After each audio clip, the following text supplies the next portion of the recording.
When it comes to the playoffs here in South Florida, we go from first to worst. And oddly enough, we're kind of happy about it. The Heat last year, number one seed in the East. The Panthers, President's Cup winners, not just number one seed in the East, number one one overall seed in all the NHL. This this year, year, Panthers, second to last game of the season, eke into the playoffs. We're happy about that. From first to worst in the playoffs. The Heat, number one overall seed, a shot away from going to the NBA Finals last year. People had just a little more leg strength. We're going to the NBA Finals this year. Play-in game, Atlanta. Get ready. We're going to Boston again. Rematch. Oh, no. That didn't happen. That did not happen. Now we get the Bulls. We've had trouble against them all year. Uh-oh. We might not make the playoffs. No problem. Take care of business last night. Chicago just folded 10 the last couple of minutes. Heat now in the playoffs, and we're happy about it. We get the number one seed, winningest team in basketball this year, Milwaukee Bucks. I am Dan Day, by the way. My cousin, Vladimir Lewis, with me right now. Vlad, what up, D? should we be happy going from first to worst in the playoffs in just 1 year span? Well, I mean, don't include me in the we. Okay. Should I be? Neither should you. We'll talk about your squad later. Listen, you're in the playoffs, man. Anything can happen. You're in a tournament. Who knows? You just want to. I mean, I know some people rather get the draft pick, but there's not really a chance that you would get like a top lottery pick. So, hey, man, you're in the playoffs. Let's see. I mean, doesn't look good against Milwaukee. That could be very quick, maybe a gentleman's sweep, but who knows? Okay, is this also a bad thing? I'm hoping for a gentleman's sweep. I say, hey, look, if we lose 4-1, if we lose 4-2, I would say successful series. Wouldn't you? Postseason? Yeah. Pelicans actually did that last year. They won the 2 play-in games, and then they went 2-2 on Phoenix, and I was like, successful postseason. But is that Heat culture? Is that the way we need to be going from Heat culture. first to worst? And then now, I mean, who knows what's going to happen with the Bucks? Once again, it's the playoffs. Anything can happen. But let's just say, for argument's sake, 4-2, Milwaukee wins the series. Are you okay with that if you're a Heat fan? Is that okay? No. It's unacceptable. But it feels like right now, okay, maybe we're just prisoners of the moment. Panthers, same thing. Faulted at the end, man. Yeah, and that's another thing. We didn't just roar into the playoffs. There were some losses in there.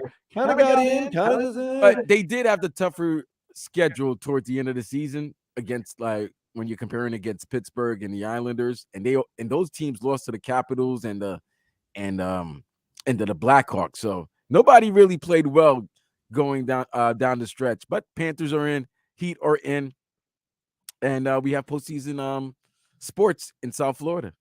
That's all you ask. Do we have a chance? That's it. We have a chance, albeit tall tasks for both teams. We're talking Milwaukee Bucks, who may or may not have the MVP, but a lot of people consider the MVP in Giannis Antetokounmpo. They got a lot of good players. And, oh, yeah, by the way, they skull drug us without Giannis a couple of weeks ago. That's going to be tough to win a 7-game series. That's going to be tough for anyone to win a 7-game series against the Bucks. But if there's anyone can do it, I don't know if I can finish that statement nonetheless. And then, the Panthers. All you get is the big bad Boston Bruins, who are one of the most successful teams in NHL regular season history. Okay. So you're saying we got a chance. Okay. So, Vlad, is the glass half full or half empty if you're a Heat and Panthers fan like myself? Oh, it's half full. Okay. Speaking of half full glasses, man, if you're watching us right now on YouTube Live or our Twitch page, you will see I'm wearing a Jensen's Liquor shirt. The great people at Jensen's, our man actually, Manny and Don Julio saw me yesterday and said, oh, no, T-shirts for Sports Day. So Vlad and I both have T-shirts. I'm wearing mine right now. It's got that good tropical look. Oh, look at Vlad. He's showing off that. Vladdy's showing off the Jensen's Liquor Store. You know that's where I go. That's my show ritual. Once we get off, I just go there. And I think next week, Vlad, if you and I have time to go out afterwards, We're going to make a little pit stop there, and then who knows where we're going to go, but we're going to invite everybody out. We're going to have a great time. It's going to be great. So thank you if you're joining us on the Twitch page, the YouTube live page, 560 WQAM, or simply 560 in the South Florida area, or the Odyssey app. Much appreciated. Going to get you caught up with all the headlines. But first, why not wrap it up with some music, with some highlights, with a montage. It's time to ball, yo. The Heat is on the radio. And a back tap by Bam into the hands of Gabe. The Heat will be moving from right to left this half.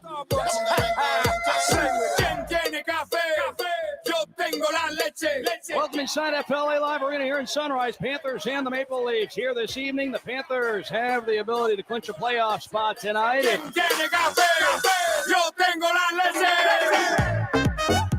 It's FC Dallas in the red tops, blue bottoms from left to right. Their goalkeeper clad in green. Inter Miami in the all pink. There's the whistle from Philip Dujic, the referee in black, and we're underway at Dry Pink Stadium. Mr. 305, Miami zone, number 40. Udonis. Hey! Welcome inside FLA Live Arena here in Sunrise for tonight's matchup. It's the Florida Panthers and the Carolina Hurricanes. Free ball rips the net from the right corner pocket. And there is a foul coming to get Udonis an ovation. Kane's not paying attention. We might foul him anyway. And there's the foul by Highsmith.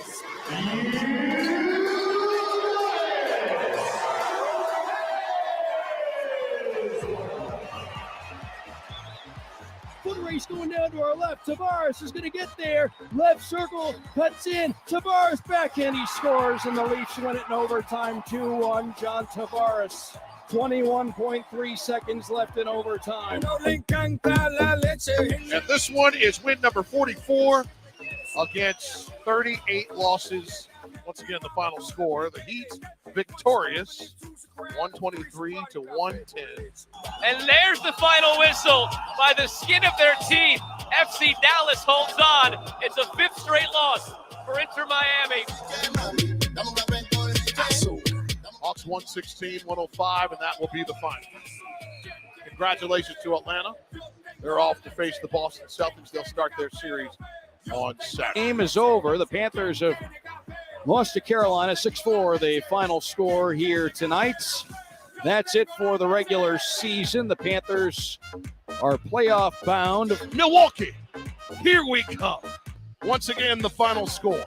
The Heat victorious, 102-91.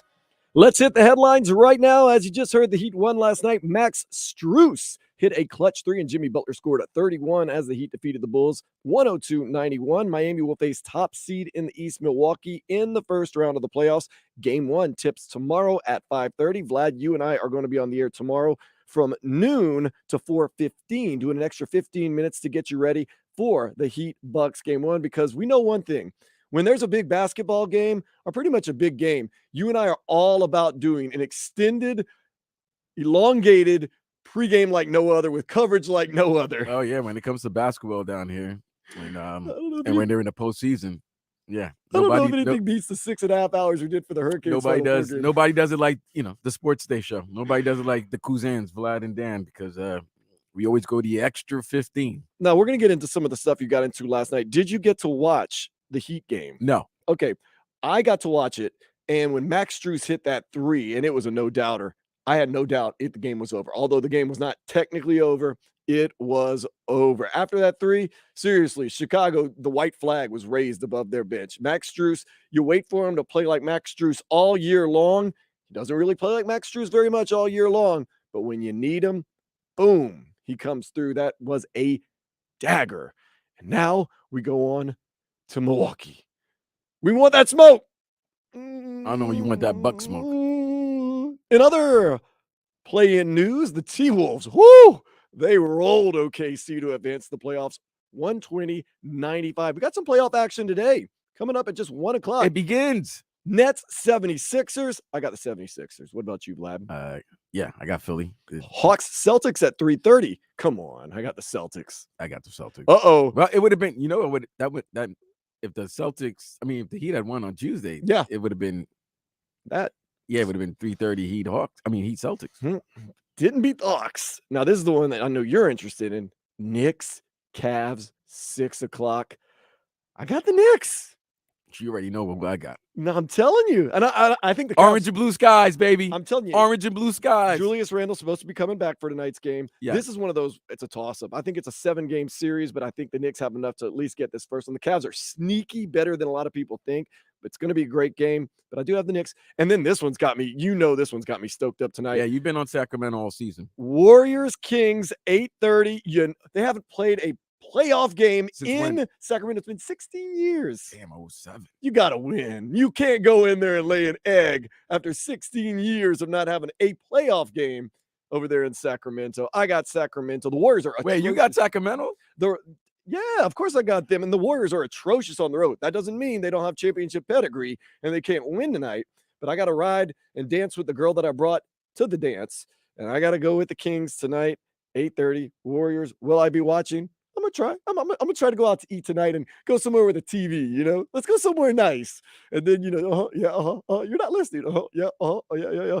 Yes. Okay, good. That's gonna be me for the night. The Canes hosted their spring game last night at Drive Pink Stadium. Tyler Van Dyke went 13 for 19 with 184 yards and a touchdown in the first half.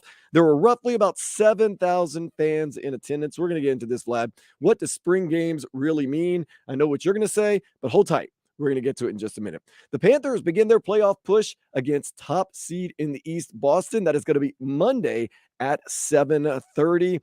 In just a couple of minutes, Vlad and I are going to get into who has the better chance of winning their first round playoff matchup. If it's going to be the Panthers, if it's going to be the Heat, and we're going to break down why we think which team is going to win. Just do everything like that. The Marlins. We've talked about this. I have that relationship with them. Sometimes I know they're no good for me, but I can't quit them. I just can't quit the Marlins. They're back at 7-7. And Trevor Rogers was wheeling and dealing last night. 6 innings, 5 Ks, only 1 earned run. They down the D-backs. Madison Bumgarner pitching, by the way. 5-1. The 2 play again today at 4:10. My dude Nathan getting the mound ready right there at Lone Depot Park. Giuseppe probably not caring too much about the Marlins. He's a Mets fan, New York guy, lives here in South Florida. Nonetheless, like to see the Marlins put some wins together, and who knows, maybe, just maybe, make a little playoff push. Everybody else in South Florida is making a playoff push, sort of, because I got this Inter Miami headline to read. They're off this Saturday. Thank goodness. They're looking in their 5-game losing streak and 2-game scoreless streak. Not only are you losing games, you're not scoring any goals. That is going to be next Saturday, 8:30. They play in the Houston Dynamo. I don't like Dallas FC. I don't like the Houston Dynamo. I just need to beat one of them. Following the Cavender twins saying that they will forego their final year of eligibility and not play for the U, they hinted yesterday that they could be joining the WWE. That's right, the Cavender twins in wrestling. We already know they got it made in the shade. Their social media presence and their NIL deals were great. Decided not to come back to the U. Could this be a new trend in college sports? It's one of those things Vlad and I also going to be discussing as the day goes on. What does the landscape of college sports look like now that people have the NIL deals, but not just the NIL deals, the social media deals? When I was in Louisiana this past week visiting Big Lynn, my brother Paul Day all day, got to talk to a lot of people, and everyone knew about Olivia Dunn, who happens to be a gymnast for the LSU gymnastics team, and she's the top earner nationwide when it comes to women's sports. She was on the tip of everyone's tongue. I was actually talking to Big Lynn in line at a store buying some beer, by the way, nonetheless, no surprise. And she said something about Olivia Dunn, and the woman behind us was like, yeah, but she was hurt all year. And I was like, wow, just in line, people are hearing me talk Olivia Dunn. I kind of forgot her name to begin with, but just simple as that, like, big deal right there. What does the future landscape of college sports look like now that things have totally changed, not just with the NIL, with social media, with ways that athletes can now make money You upset? and be successful? About what? Your girl's leaving? I know, man. I mean, that's what we're going to talk about later on. We're going to talk about the landscape has totally changed. Like they got another year eligibility and they're just out. No, WWE possibly, social media, bikini pics, stuff like that. Cavender twins. Okay. I mean, is this going to be a new trend? And Vlad, we're going to get into that as the show goes on, so it should be interesting. Canes baseball team, they took game 1 of their series against 13th ranked North Carolina on Thursday. Last night's game was suspended in the 8th inning. The teams were tied at 7 due to weather. They're going to resume the game in just a couple of minutes at 1 o'clock, followed by game 3 of the series. So the Canes baseball team, they've got a tough road, but they've been knocking some teams out. St. Thomas Aquinas' Chance Robinson has committed to the U. He's the 135th overall prospect and the 22nd ranked receiver in this year's national recruiting class. Can't get enough top recruits. NFL's Greg Rosenthal has released his NFL GM power rankings. Vlad, where do you think Chris Greer landed on those GM power rankings? 12. Not bad. 15. Okay. I was okay with that. Yeah, I would give him that. I would I give was him good that. with He doesn't really hit with the draft picks, but he does make good trades and sign free agents. So Of course, Greg Rosenthal, I don't know how much effort he put into this. Number 1, the Eagles, Howie Roseman. Okay. now Howie's the man right now. Listen, Howie, it's hot. Well, it's now that Ozzie Newsome's no longer with Baltimore. I think he retired. Yeah, it's Howie's world right now as the GM. Number 2, Kansas City's Brett Veach. They do a great job. And number 3, the Bengals, Duke Tobin. Really? Yeah. All of a sudden, the Bengals now? Yeah, well, that's why I'm thinking he's kind of just looking at some of the better teams and being like, okay, No, but GM doing a good yeah, job. like doing a good job. I get Philly and I get Kansas City, but Cincinnati all of a sudden now, like, okay, I guess 2 years now you're top 3. You got Jamar Chase, You got Joe Burrow. Jamar and Joe Burrow, and all of a sudden now you're top 3 all GM. Of a sudden, look, you could be a top GM, get a great quarterback, put a few pieces around him. What a GM! What a GM! No, you know what? I give him credit. You know what? Let me take that back because he got that offensive lineman from the Orlando Brown. He got Orlando Brown on the cheap. He did get that offensive line kind of straightened out last he year did. when they got healthy. And he signed Orlando Brown this offseason on the cheap. We're going to look into some of that. We'll Now, see. the Canes basketball team, because we are a basketball town and we can't stop talking about the Canes basketball team. They're going to play in an early season tournament held in the Bahamas next year. Nice. So if our boss Lynn is listening, could be a good on location spot for the Sports Day show. Absolutely. I'm all for it. I like to see the natives.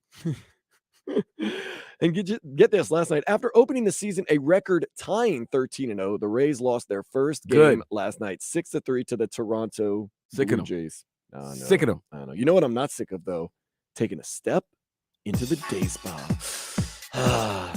A British man recently boarded a full-size plane from Spain to Ireland, only to find out he was the only passenger.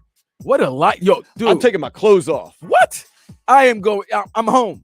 I'm home. Yeah. This plane is my house right now. Man, I'm home. You're lucky if the seat beside you is empty, much less the whole entire plane. You know what I'm gonna do?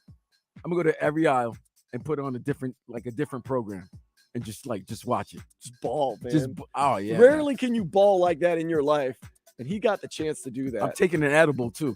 He's gonna start. I'll pop it. Yeah, I'm taking an edible. Well, I got the whole plane for myself. Do you keep an edible on you at all times just in case? Oh yeah. Okay. Keep that in mind. That's happy endings right there for everyone. Just a couple of minutes. I want to talk to you, Vlad, about we have 2 teams that have made it into the playoffs, eked their way into the playoffs. Tall tasks ahead of them. Which of those 2 teams, the Heat, the Panthers, has a better chance of getting to the second round of their playoffs? That and more next here on Sports Day, 560 WQAM. WQAM on the Kendall Toyota.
Yeah.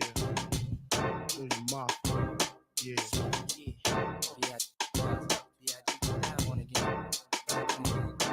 560 Sports WQAM. This is Sports Day, your weekend warriors. Now, Vlad and I are both representing the Jensen's Liquor Store shirts. Nobody loves us more than Jensen's. Manny, Don Julio, the whole team there. I'll tell you, I went to a lot of liquor stores, oddly enough, in Louisiana. Not as friendly, not as good prices, not just everything, man. I love it. I love it. So if you're watching us on YouTube Live, Twitch, or anywhere that maybe you're just stalking us through a window, that's fine. You can see us representing in the shirts right there. That's where I'm going after this show. It's going to be absolutely wonderful. Before we get to Panthers, Heat, and how they are going to advance to the second round of the playoffs, Vlad, you had a very interesting night last night. Can you kind of explain what went down in your world? Why'd you miss the Heat game? It was the Heat game. Vlad went to see his childhood crush. Oh, who we talking here? Vlad went to go see Janet Jackson. Oh, I thought you were going to say Dolly Parton. No, that was my childhood crush. Okay, I good. mean, yeah, I like Dolly, though. big crush. So how was Janet Jackson? Janet First was of all, awesome. where was it? It was at the Hard Rock Live in the casino. Nice. It was in the casino. And got to give credit to our girl here, Lynette. She hooked it up. Lynette Marrero? Yeah, she hooked it up. Thank you so much. And she looked absolutely great. She got me the tickets. So you're talking about Janet Jackson look absolutely great. Well, Okay. Everybody. Well, I mean, Lynette's great. I love Lynette, my homegirl, and Linnea that went. Happy birthday to her. That was her birthday gift.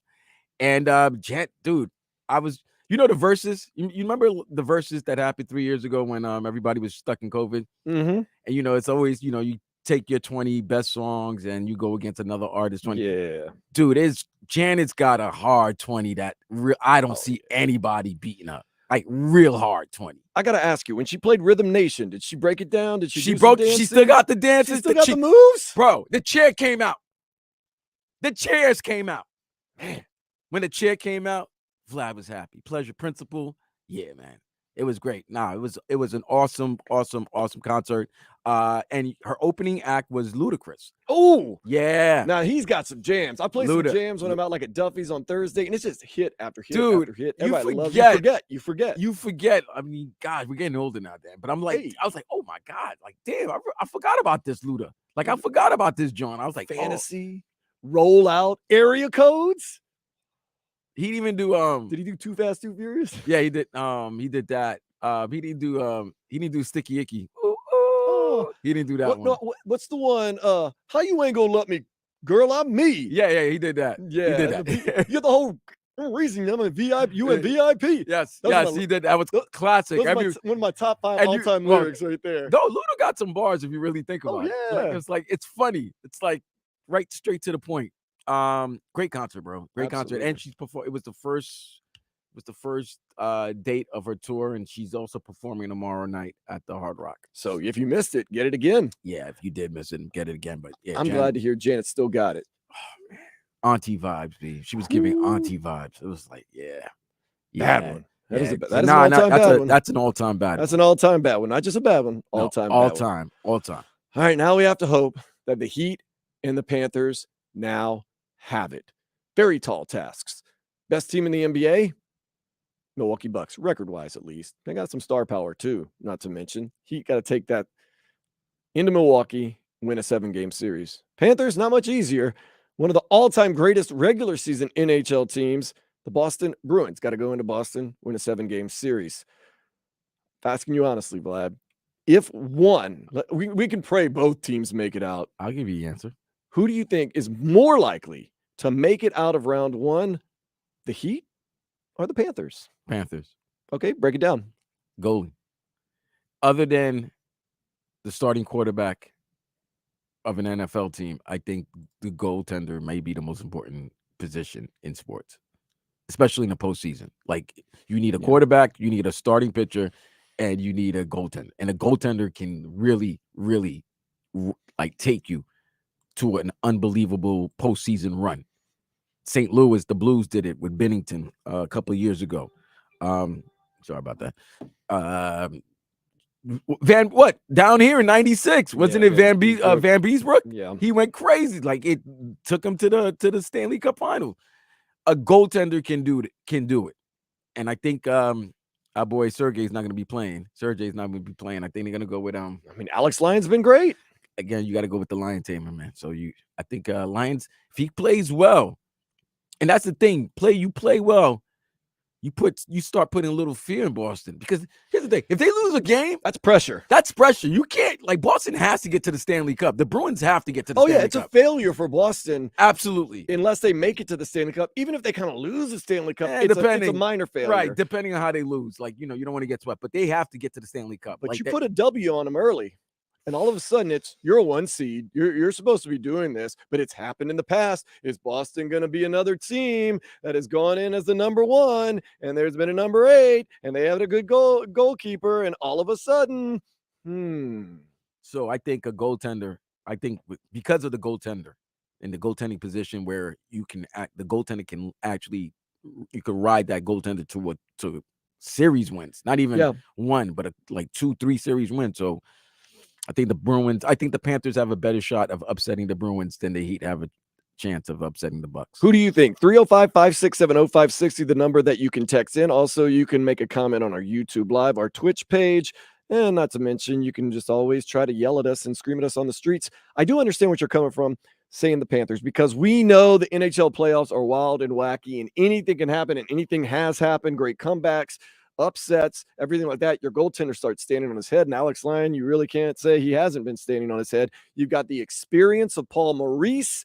He has been around for 1 billion years in the NHL, but I'll tell you why I think the Heat have a better chance than the Panthers to advance past the Milwaukee Bucks. Two teams have a history. Now, last time they played in the playoffs, it wasn't very pretty for the Heat. Yeah, got swept. Got swept bad too. It's kind of bad. Bad. And that was after the bubble final run.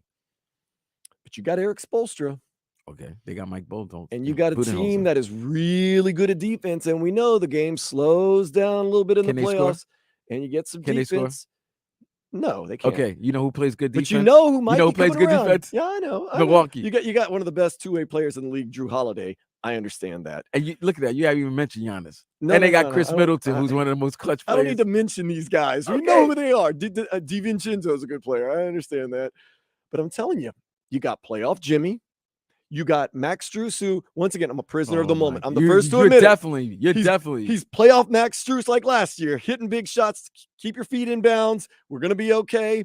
Bam Adebayo, some would say he had a good game. He did not score a lot of points. He had a lot of rebounds, 16, 17 rebounds, but maybe he starts coming into form. Tyler Hero can score. We've said this before. You start putting some pressure here and there. Maybe you get somebody that D's up on Giannis, kind of get him out of the rhythm of his game, keep him from getting to the rim.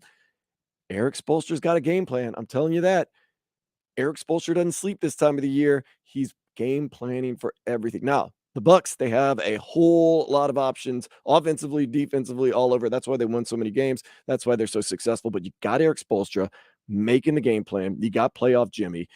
Everyone can just elevate their game. Right now they know what they have to do. All year, they've been trying to figure things out. No figuring. Right now, it's be better. 7 games, you get into a 7th game, you get wacky, you get wild. The pressure is on Milwaukee. The Heat are going to play free, loose, easy. Could happen.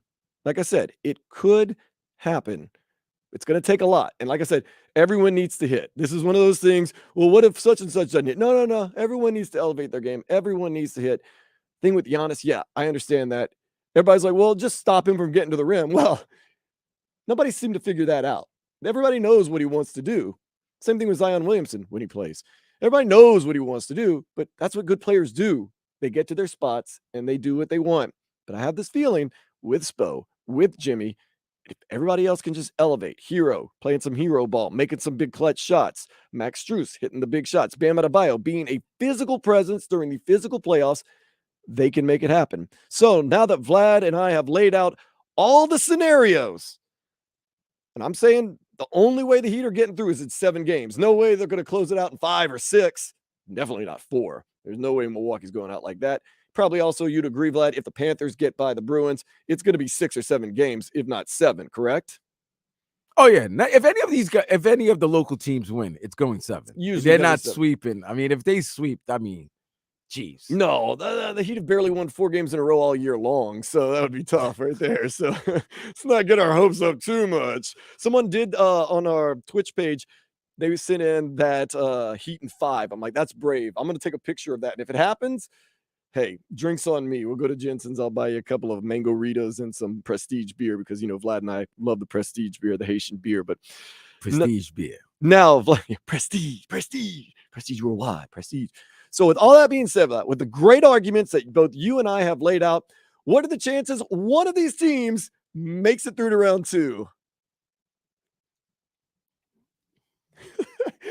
Take your time. You don't want to say anything crazy or uncrazy. Well thought out. All right.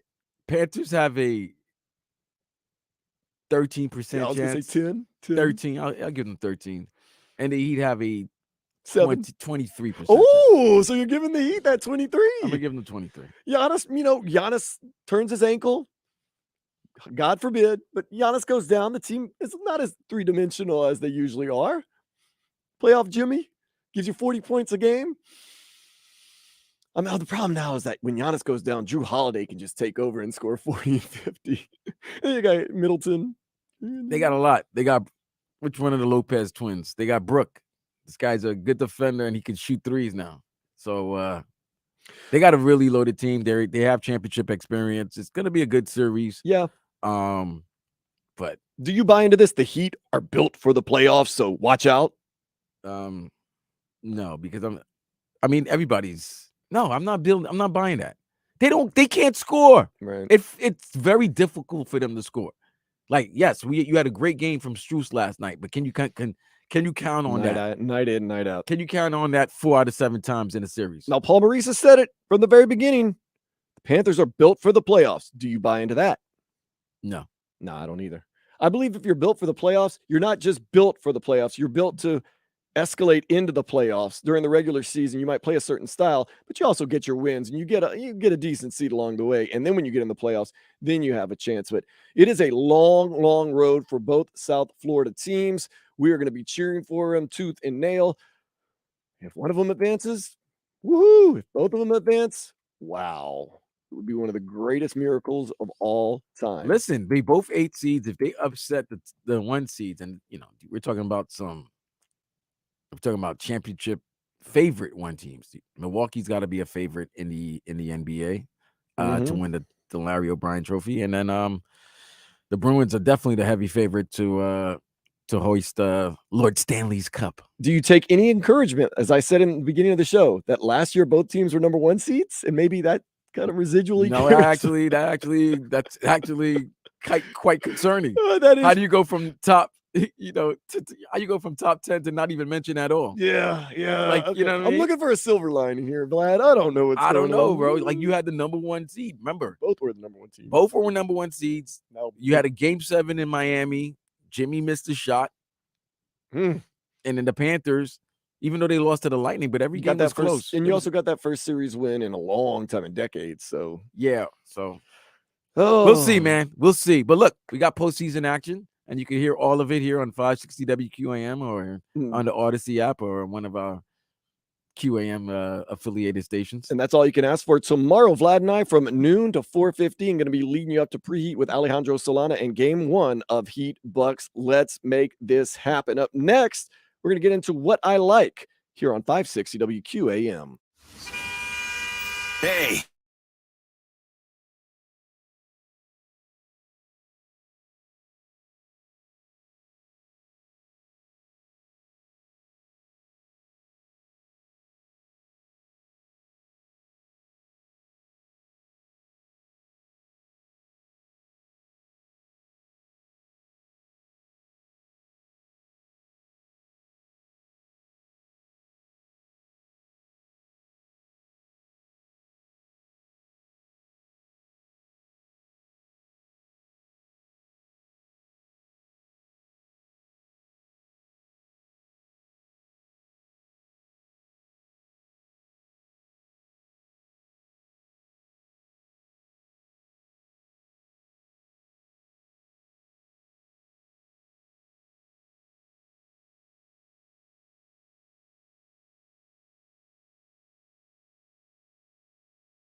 come to an end.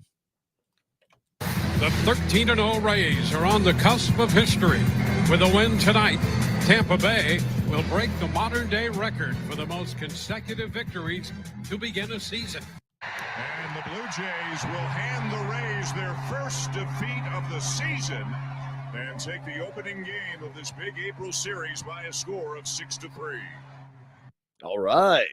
Yeah, so they lost to the Jays. The Rays lost to the Jays and suffered their first loss this season, so they're 13-1. But I got to give them credit. Got to give their management, their baseball analytics people credit, because they find these guys, they develop them. Their minor league is very strong, and then eventually after 5 years, when these guys want to get paid, they let them go.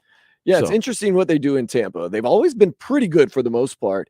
They're the smallest, pretty much, market team. They have no money, no fans, no nothing going on, but they always seem to be as competitive as can be. And I don't know, even though they're not a rival, they are a rival. I'm a Marlins fan, and it just, man, I don't need the team across the state being better than us and always making runs and doing all this. Oh, it's nasty work. The fact that, they're just as poor as you are, or maybe even poorer, and they still develop and put out a quality team that's going to give you at least 85 to 90 wins a season and compete for a wild card or a division. So got to give them credit. And then finally for me, this is funny, Paul George. Oh, yeah. Clipper forward / guard. It was still out with a knee injury, so we don't know if he's going to play. I mean, there's hope that he joins them sometime in the first round series against the Suns. But he was recently quoted in an interview talking about the difference between NFL players and NBA players. I don't think they can cross over. I don't think you said the football player. I don't think a football player can cross over to the NBA. Our game is completely skilled. For me, I think for an NFL guy to be able to play in the league, they got to be hell of a shooters, right? Because otherwise, we're not going to guard you. You can't shoot. Like, that athleticism, that strength, that means nothing if you can't shoot the ball in our league. And I think there's really good guys that have played both. You think about, like, Julius Peppers. You think about Tony Gonzalez. Like, the tight ends have made great transitions, whether it was basketball to football or football to basketball. I'm not saying that guys can't play at a high level, but I think as far as playing in the NBA, I don't think there's a chance. Could NBA players play in the NFL today? I think we have a better chance. Imagine if Bron was in the NFL. Who the is stopping Bron? Like, imagine Russ. Russ is 6'3", 6'4", built. Yeah. Fast as like, Russ could play safety. I think guys in the NBA, could make that transition. I think I could have played wide receiver. Everybody thinks they can play another sport and another position and everything else really hard. Ask Michael Jordan how hard it is to transition from being the maybe, I say maybe, I think he is the greatest basketball player of all time to being a not so good AA player for the Birmingham Barons. I mean, would it be easier for basketball players to be football players than for football players to be basketball players? I don't know. I think it takes a lot of skill to play either. And you know, what if LeBron played? He's named like a handful of guys, and there's probably a handful of football players that could also do that. But two-sport athletes, especially nowadays, you just got to have so much skill, so much time to get it dedicated to the sport. I just don't see it happening. No, we're not having no more two-sports athletes, man. The days of Bo Jackson, Deion Sanders are over. Too expensive. I mean, they're too valuable. And when you're that good, one sport's gonna be like, I can't have you go to the other sport. Like, yeah, can you imagine? Can you Jackson? Could you imagine, like, right now? Yeah, Bo playing right now. Bo wants to play football, baseball. You think a baseball team's gonna like say, no, Bo, you can't play. I can't have you. Russell Wilson kind of tried it a couple of years ago. He was quarterback, and they let him play a couple of spring training games with the Rangers. It's just like, come on, man. Like, you want your franchise quarterback out there trying to shag fly balls and swinging a bat and could get himself hurt? No. So I just think nowadays the skill level and everything, it's just really hard to be a two-sport athlete. But what do I know? Now, Rudy Gobert, universally disliked. Would you say that, Vlad? Hey, man, he messed up. He's done it to himself for the last 3 years. Teammates. The last 3 years, he's done it to himself. I was watching the Pelicans game on Easter Sunday. He threw a punch at his own teammate. It got thrown. They told him to go home. First of all, they should have told him never to come home because they gave up way too much in the draft. That's nasty work. that your boss tells you to go home At in the middle of a halftime. game. Oh, and by the way, in a game for playoff seeding. I Let's not know, just say that's nasty, it wasn't man. just a throwaway into the season game. No. Your boss said, they said they're yelling at each other. They said, go home. That is horrible. Like, yo, dude, your boss just tells you to go home. Like, listen, we've all had that. Like, Len could have told us to go home one day or whatever, and they might have they have their reasoning. But as an athlete, you're playing a game that you're, an important game too, a game that you need, and you get into a fight with your teammate, and then your boss tells you to go home, as if like they don't. They could have used you. They still need you, but nah, no, get your ass out of here, bro. Go home. Go home. So, Karl Anthony Towns, whether he likes Rudy Gobert or not, he stood up for his quote unquote dude. For me, I've been a 5 my whole career, so I'm thinking sometimes when they're making that drive, I got to go block the shot. But when you have a generational defensive player like Rudy, you don't have to go. So, just understanding to let Rudy be Rudy, and I have to adjust my game defensively and offensively to utilize him best. I'll tell you why I like this. You keep the infighting Rudy Gobert inside the locker room, not outside. People ask you, man, generational defensive player. I don't know about that. But it's Cat standing up for his guy. He's still my teammate, still my family member. Probably don't like him very much. Kind of don't like playing out of position. But you know what? We'll deal with that in private. I'm going to, in public, support my guy. So I got to give Cat credit for that right there. Even though I don't think anybody in Minnesota, even his teammates, really likes Rudy Gobert all that much. Even Big Lynn. I think they like them in Utah. No, I don't think so. Even Big Lynn, my mom, who doesn't, she follows basketball enough. She's like, oh, that's a big French guy. She's like, I don't like him. And she's as French as they come. So that's a big French guy. That's a big French guy. I don't like him. Our guy Richie just texted in or twitched in Ohtani playing quarterback. That would be interesting to see Ohtani playing a little bit of quarterback in the. I think he could do it. He's got the broadness, he's got the height, he's got the size. He's just dude. Ohtani. Mike Ohtani Trout could do anything. I think Mike Trout could play pretty much any sport, man. He's just a freak of nature. But one more thing I want to get to, and I think Vlad and I both are excited about this. The MVP vote is coming up. We think it should be an Embiid P. Joel Embiid said, you know what? I wouldn't mind winning that award. One thing I'll say is that, if people tell you that they don't care about it, they're lying.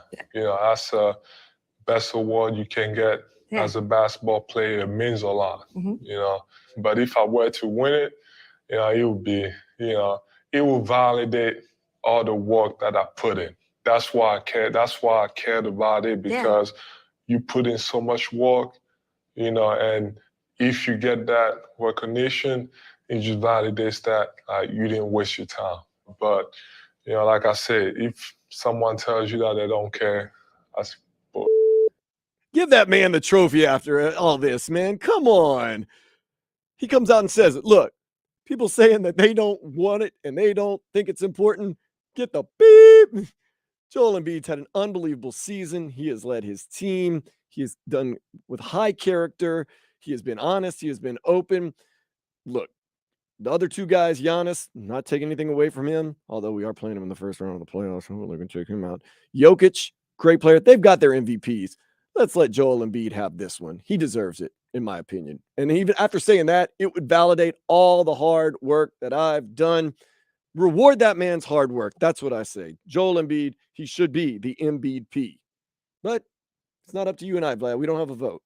We had a vote, he'd have 2 first-place votes. But we don't. So we'll see. We'll also see some headlines and maybe keep it a buck next hour here on 560 WQAM. Hey, want to see the ugly mugs that go along with the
Sports Day with Dan Day. We are in playoff mode here on Sports Day all the way till 4 o'clock. Tomorrow, Vlad and I are going to be with you on Dan Day, by the way. We're going to be with you from noon to 4:15, leading in to game one of Heat Bucks. Oh, man, Panthers and Heat. Can they both pull off the miracle? We shall find out soon enough. Vladimir Louison, last night you were at the Hard Rock checking out Janet Jackson. Apparently someone saw you there and texted a group saying, oh, you just walked by me. Yeah, that was crazy. Night. I got it this morning at 8 o'clock, and I was like, that's true Sports Day style right there. You're at a casino at 8 in the morning before you even come to work. I was like, that's Vlad. That's definitely a Vlad move. That's a hardcore Sports Day. That's definitely a I'm Vlad ready. move. I was excited, but actually I got the text late for some reason. Yeah, that was definitely I would have done that back in the days. I don't have it in me. Well, I still have it in me, but I don't have it in me. I just don't have. You know what it is? The recovery time. I'm not ready for it. I'm not there. I'm young. I'm not young anymore. What's your plans for the rest of the day once you get done with Sports Day at 4 o'clock? I continue partying. No, You're the dog. I'm going to I told you it was my friend's birthday, so she's having a 20s theme party. She's having a theme party, Roaring 20s. So we all have to dress up in 20s fashion. Some flapper action right Yeah, there. a little flapper action. And I'm gonna go see my other cousin. Okay. Whose birthday was Thursday, and she's down here with her daughter. The most adorable little baby out there. So yeah, it's gonna be a good weekend. And of course, watch my Knicks, baby. Oh yeah, that's got me excited. We've got some big playoff games. We're gonna touch on all of them in just a few minutes. I'm thinking next weekend, Vlad, if you and I don't have any Saturday plans after this, might have to be a field trip day where we go out to a fine establishment, invite everybody out, come on out. And we'll just kind of continue the Sports Day theme off the radio, unedited, just having a good time. Might have to do it. If both of us don't have plans, it's early. So keep following us on social media at Dan Day Radio, at Vlad2078. Might have to make it happen. I really don't have that much plans. I'm still coming out of like the ether of being on vacation. Went and saw Big Lynn for her birthday, for Easter. I was in Louisiana, and like your days just jumble up. The morning beers start getting to you, the crawfish etouffee, morning beer, the gumbos, the jambalayas. It all starts kind of going together. So I'm still kind of trying to get my legs under me, although I'm really happy to be back in South Florida. Getting back was a beast, man. Fort Lauderdale Airport, we're wishing everybody the best. That may have had some flooding issues. I really didn't know what was going on. I had a couple texts where people like, it's been raining a lot. We got some flooding. I was like, it'll be fine.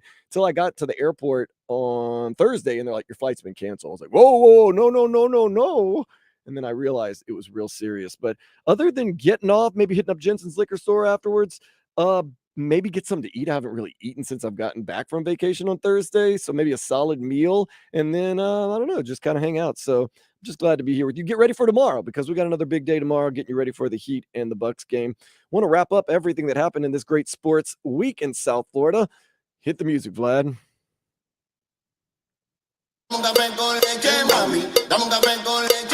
It's time to ball, y'all.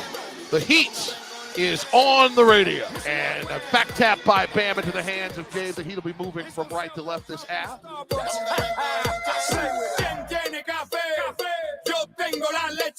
Welcome inside FLA Live Arena here in Sunrise. Panthers and the Maple Leafs here this evening. The Panthers have the ability to clinch a playoff spot tonight.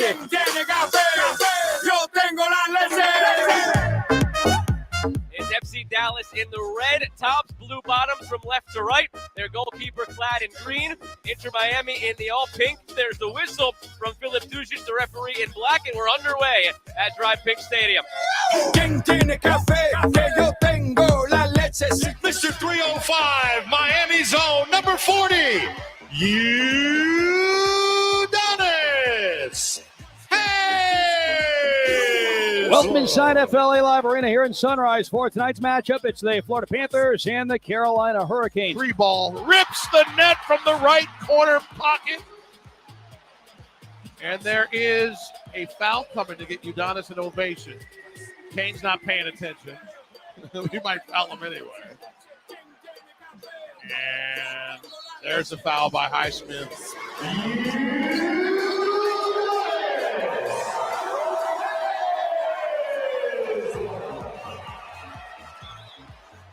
He's going down to our left. Tavares is going to get there. Left circle, cuts in. Tavares backhand. He scores, and the Leafs win it in overtime. 2-1, John Tavares.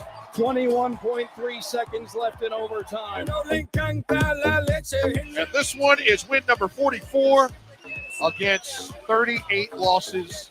Once again, the final score, the Heat victorious, 123 to 110. And there's the final whistle by the skin of their teeth. FC Dallas holds on. It's a 5th straight loss for Inter Miami. Hawks 116-105, and that will be the final. Congratulations to Atlanta.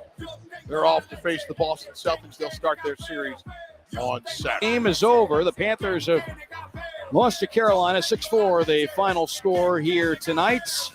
That's it for the regular season. The Panthers are playoff bound. Milwaukee, here we come. Once again, the final score. The Heat victorious, 102-91. And one of the big reasons why the Heat victorious, Max Strus coming in clutch with a big 3 towards the end of the game. Jimmy Butler also just being playoff Jimmy, 31 points. He didn't even go to shoot-arounds. He said, nah, I'm just going to save my energy. And it paid off as the Heat defeated the Bulls 102-91. Miami going to face top seed in the East, Milwaukee, in the first round of the playoffs. Game 1 tips tomorrow at 5:30. Pregame starts at 4:15. But really, pregame starts at noon tomorrow because Vlad and I are going to be here from noon to 4:15 getting you ready for that one. Do you have to come out if you're the Heat and punch him in the mouth, Vlad? Because that's not going to be easy to do. Well, I mean, the Heat played 2 games over the last week. So Bucks haven't played since, last Sunday? So it's been a full week for them since they've seen any type of serious action. So maybe they could surprise them in game 1. Maybe. I'm going to say this about this upcoming playoff series. You lose game 1 if you're the Heat. Don't hit the panic button. You lose game 2. Don't hit the panic button. Don't hit the panic button. Win game 3 at home. Okay.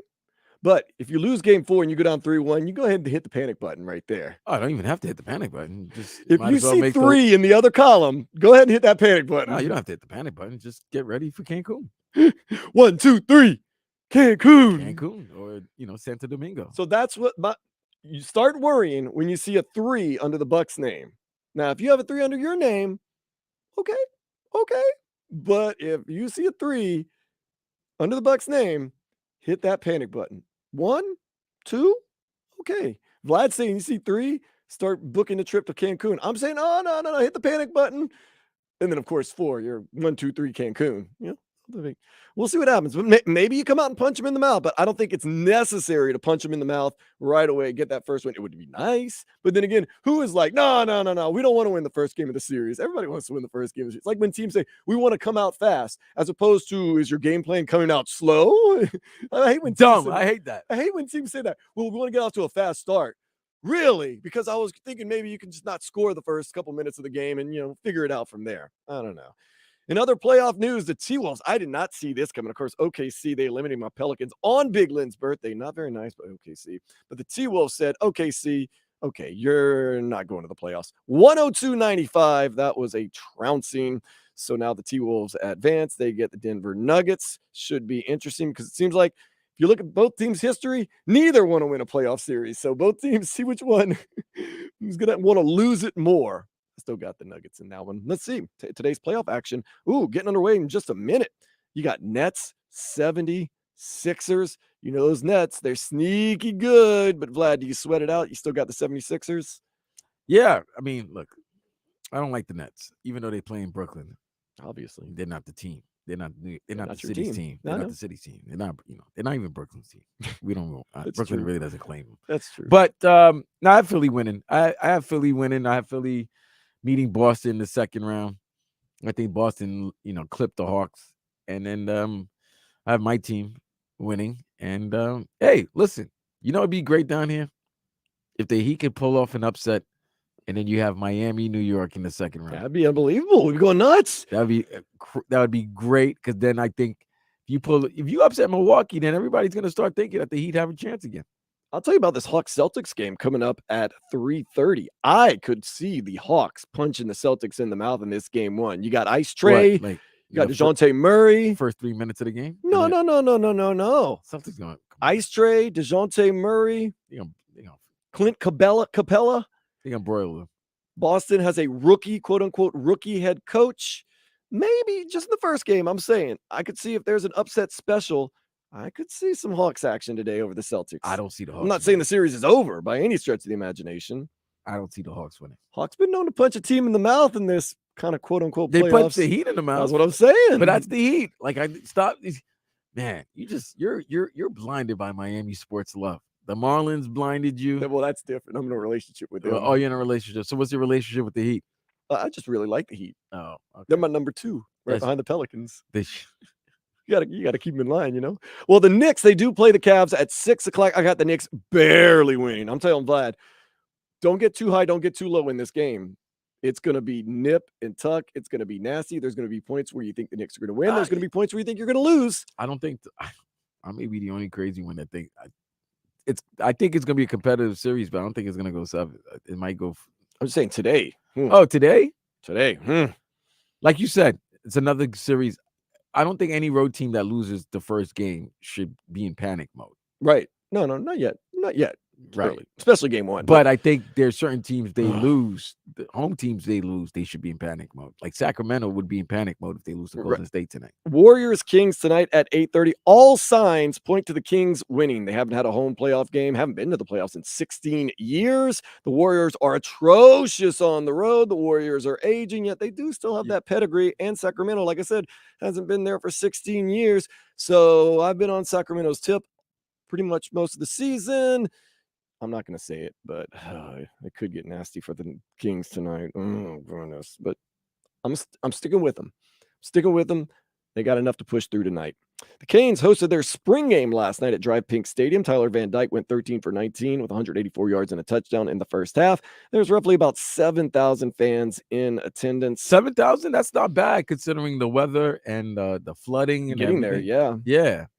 7,000 fans. Good job. Have you ever been to a spring game, Vlad? For any team, any college football team? Yes, I have. I've gone to Canes back in the days. I think I've been to one, and that was enough for me. I was like, okay. Yeah. We're going to talk about the importance of spring games in just a couple of minutes, but we got a couple more headlines. You mean scrimmage? It's not even a game. It's a That's scrimmage. true. Part of the scrimmage yesterday, you couldn't even tackle.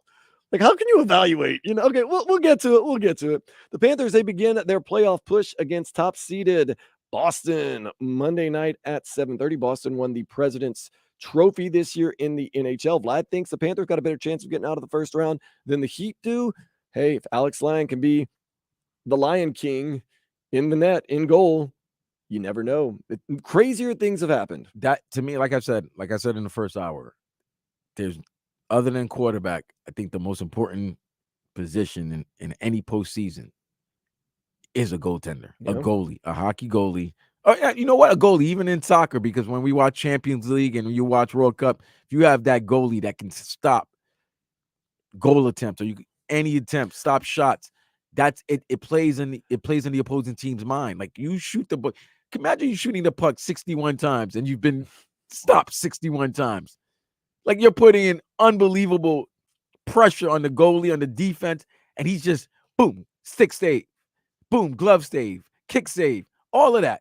It's gonna wear on your mind. So if he can do that against that Bruins team, because that's a loaded Bruins team. Oh, it's a loaded Bruins team. I was gonna say a Spanish word just real quick, but I decided not to on the radio. Yeah, but that's a loaded Bruins team. But like I said, you got that guy, and if he stands upright and just making saves, they can make the series very difficult for the Bruins. They got another goaltender on the team that once was an 8 seed that helped his team defeat a 1 seed.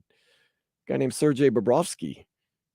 Yeah, but he's not the same. He's not the same, but I'm saying he's been there, done that. He knows. We'll see. Speaking of good goaltenders, Drake Callender for Inter Miami got a big contract in the offseason. He's lived up to it. The only problem is Inter Miami, 3 of their 7 games, they've lost 1-0. Actually, back-to-back games they've lost by not scoring points. Now, I can accept losses, especially in soccer. I cannot accept scoreless losses because you give the fan base literally zero to cheer about. It's tough, man. So they've lost 5 in a row. They started they started with 2 wins. Yep, 2 wins. And they've lost 5? 5 in a row. And they're still like tied for 4th favorite to win the MLS Cup, which is crazy. Last 2 games they've lost 1-0. Well, they got a chance. They have a week off this week. So take a little break, get your mind right, get some goals on your mind. They take on the Houston Dynamo in Houston next Saturday at 8:30. Of course, I'll be watching. Following the Cavender twins saying they will forego their final year of eligibility at the U, they hinted they might be joining WWE, some professional wrestling. Now, Vlad, I know you are a wrestling fan, pro wrestling to be exact. Got to be excited about the Cavender twins possibly going to WWE. Man, they'll be a great tag team. Yeah, that's true. They got those bloodlines too. Hey, they could. Yeah, I would acknowledge them. Yeah, I mean, plus you got the tie into the U. That social media page is just going to be unbelievable. Good for them, man. Oh, no, I'm proud of them. We're going to talk about this later on the show. Like, what has the landscape become? What's it going to look like now that you have so many other ways and other venues as a college athlete to make money and to be successful? Should be interesting. Speaking of the U, the baseball team, they took game 1 of their series against 13th ranked North Carolina on Thursday. Last night's game was suspended in the 8th inning. It was tied at 7 due to weather. They're going to resume today at 1, and they're going to follow with the final game of the series. Man, I love going to U baseball games, man. You go down to Titanic, grab yourself a couple of brewskis, go party with the Metro Rail boys. We always appreciate them hitting us up on Twitter and all the other good stuff. Then you go to the game, then afterwards back to the Metro Rail boys because the party's not over with those guys. St. Thomas Aquinas' Chance Robinson has committed to the U. He is the 135th overall prospect and the 22nd ranked receiver in this year's national recruiting class. I get excited about these high recruits because some people say, you never know how they're going to pan out, but it seems like teams that get more and more blue chippers end up having more and more wins. So I can't fault Mario Cristobal for just trying to load up. Good for Mario. Hey, look at his track record. His track record shows in the long run, he's going to do some big things. So 1 year, you got to clean house, do what you got to do, change some attitudes, fix some things. And when I say change attitudes, change the attitudes that you want towards your program. Maybe they're not right or wrong, but they're just wrong for your program. Fix some things. Hey, like Deion Sanders said at Colorado, hit the transfer portal. I got stars coming in. Well, look, after last season, this season is very important. It needs to be. You have to get to a bowl game. You got to compete for the division. Yeah. I mean, you got to compete for the conference. Not at everything. There's no Coastal and Atlantic's the top 2 records now. You got to do that. Got to bring it up. Tyler Van Dyke, stay healthy, please. TVD, got to stay healthy. Please. What do you think the Deion Sanders at Colorado experiment's going to be like? It's going to be great. You think it's great? I think it's going to be awesome. I'm actually, put it this way, I'm actually thinking of going to Colorado. I mean, that's a good trip. That's a good trip. Oh, you go out to Denver, you go out to Boulder, you got some breweries, you got some other things. I'm not going to Littleton. Well, yeah, I can say you got dispensaries because it's recreation and legal over there. So stay away from Littleton. Okay. Oh, yeah. You might want to, Vlad. Be careful. Yeah. If you need help, zoom me in. Zoom me in. I mean, hold on, wait a second. Okay, the NFL's Greg Rosenthal has released his NFL GM power rankings, and Chris Greer is 15th overall, number 1. Eagles, Howie Roseman. So he's mid. He's right there in the middle. Yeah, I would say that's pretty good. I thought they were going to roast him, to be honest with you. So, but I mean, he's done some good job. Dude, you know what? A lot of people this season, and I mean, since last season, to be honest, really love the Dolphins team. They love the roster. They've been a lot of critics have been very high on the Dolphins the last season and a half. And it's easy to go, Austin Jackson, what are you doing? Noah Igbenogany, what are you doing? Yeah, you know what? A lot of teams miss on picks. It hurts that you miss on some I miss on quarterbacks. My squad has missed on 2 quarterbacks the last 5 years. So you're not immune. If you're thinking, oh, Miami's the only team that misses on picks. Every team misses on picks because you know what, Vlad? If it were that easy, no one would ever miss on picks. They would get the best players and everyone would have the best team they could have. But no, it's not that easy. It's not a sure thing. People forget that, and people forget other teams miss on picks too. So Chris Greer, I think overall, he may be even higher than number 15. I would say, like you said, 12, 11, something like that. He might be 12. I mean, 12, 13, but 15's okay. Tyreek, Jalen Waddle, he picked Jalen Waddle.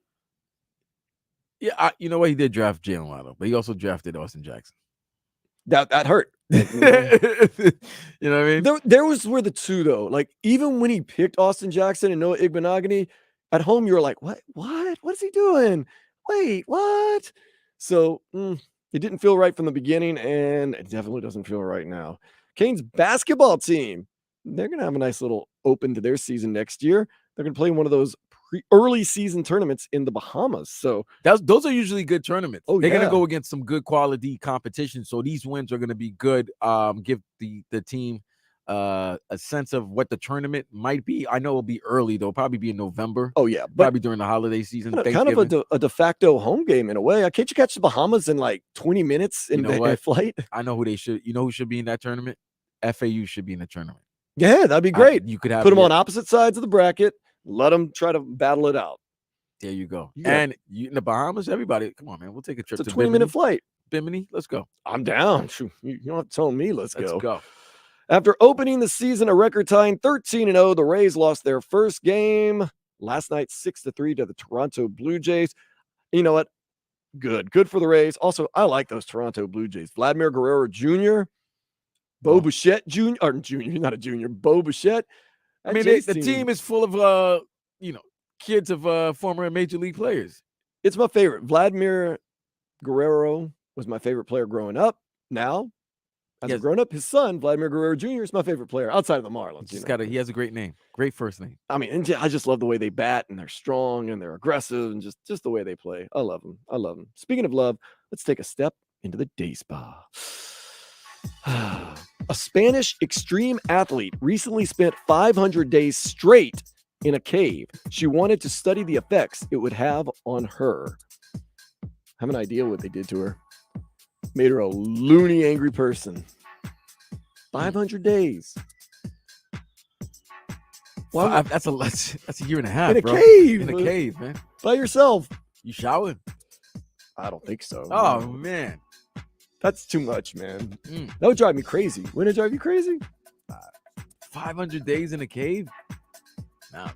I'd have to be like, yo, Jensen's, I need about 45 kegs of beer. Because I couldn't get by myself 500 days in a cave without some booze or something. I mean, there's other things. 500 There's days, other things bro? you're abstaining to for 500 days. That's rough, man. That's a hard way to find out a study on your human body. Whew. Nah, I'm good. I don't need all Well, that. I'm glad she's out. I'm just glad she's out. Speaking of out and about, there was a spring game yesterday at Drive Pink Stadium, of all places. The Hurricanes, they had their spring game. We'll talk about some of the stats and facts, and if the spring game means anything at all, next here on 560 WQAM. Magic and death-defying stunts. No, we're not talking about how we do our shows here. We're talking about legend.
Ah, yes.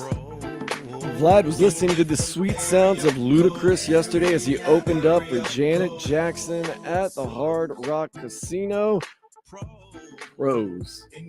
Different area codes. Does he got pros? Does he say the 305 or 954? Yes, he shouted out the 305 954 786. You got to do that. He shouted them out. It was good because when he did the song, on the screen, it was all these area codes from different cities, and it was like, that would be cool. A little interactive. Like, we want you right now to text in to this number, and we're going to represent for all the area codes on the screen. Just pop up all the area codes that text in and stuff like that. That would be cool. But you always got to pay homage to the cities and the areas that you are in. And we got plenty of area codes here in South Florida. So very excited about that. It was a great concert. Great concert last night for Vlad. He checked out his, what would you call high school sweetheart? What, your high school crush? No, that's childhood forever. That's my forever crush. Forever crush, Janet Jackson. Yeah, Ludacris. That's little Penny. That's Penny, man. That's Penny from Good Times. Ludacris opening up. That's big time right there. If you tell me Ludacris and Janet Jackson on the same bill, that's unbelievable. Are they going to be playing tomorrow night too? Yes, yes. Luda's the opening act. Yeah, that's the tour started last night. So, of course, there's a lot going on here in South Florida. Not only you get a playoff push from the Heat and the Panthers, but don't look now, but Miami Hurricanes football right around the corner, September 1st. It is the battle for Miami.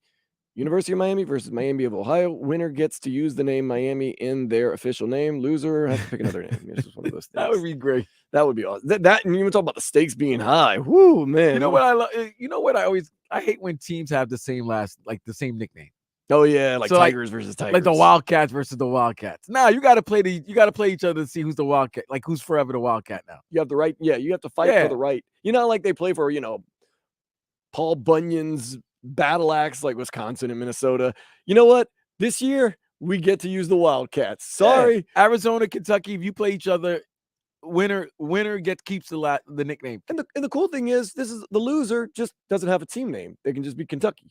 University of Kentucky tonight. They could be so the UK. Yeah, that's it. Now, if you want to be now what they can do though is schedule like 2 or 3 different Wildcats here and there, so they can try to win back the name, and you can take it from another. That team. would be a great tournament.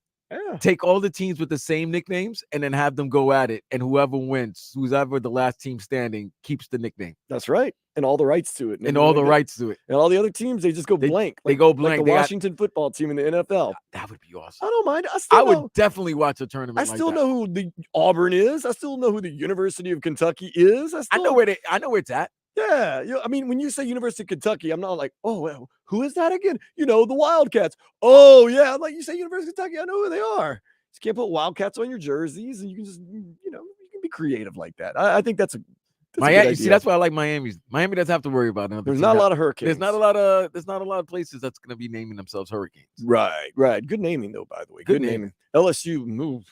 Every week would be. Oh yeah, you guys have to battle Tigers. Everybody's Tigers. You got to battle Auburn. Yeah, Auburn and LSU play each other. Every year. Yeah, you got to battle. Yeah, there's a lot of Tigers.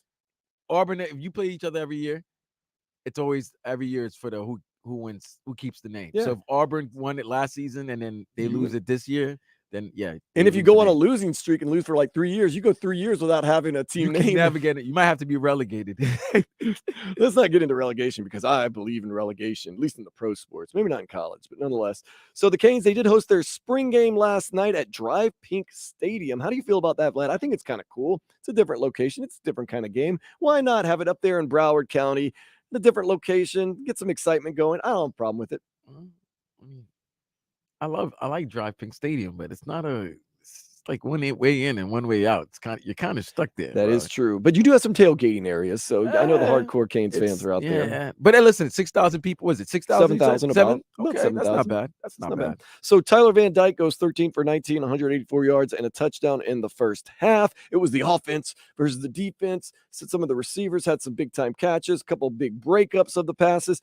Part of the game was non-tackling, which makes me wonder, like, can you actually take something away from a spring game? I was talking with Hawk and Crowder yesterday, and I was like, every spring game I've ever watched on TV or walked away from, when it's LSU or the Hurricanes, walk away like, we're going to be great this year.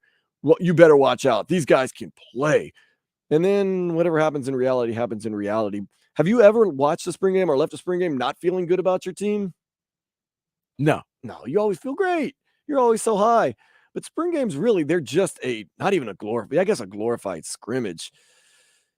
What is the real point? Is it just to get the fans kind of excited and maybe the players kind of just accustomed to moving a little bit quicker because it's so far away from the season?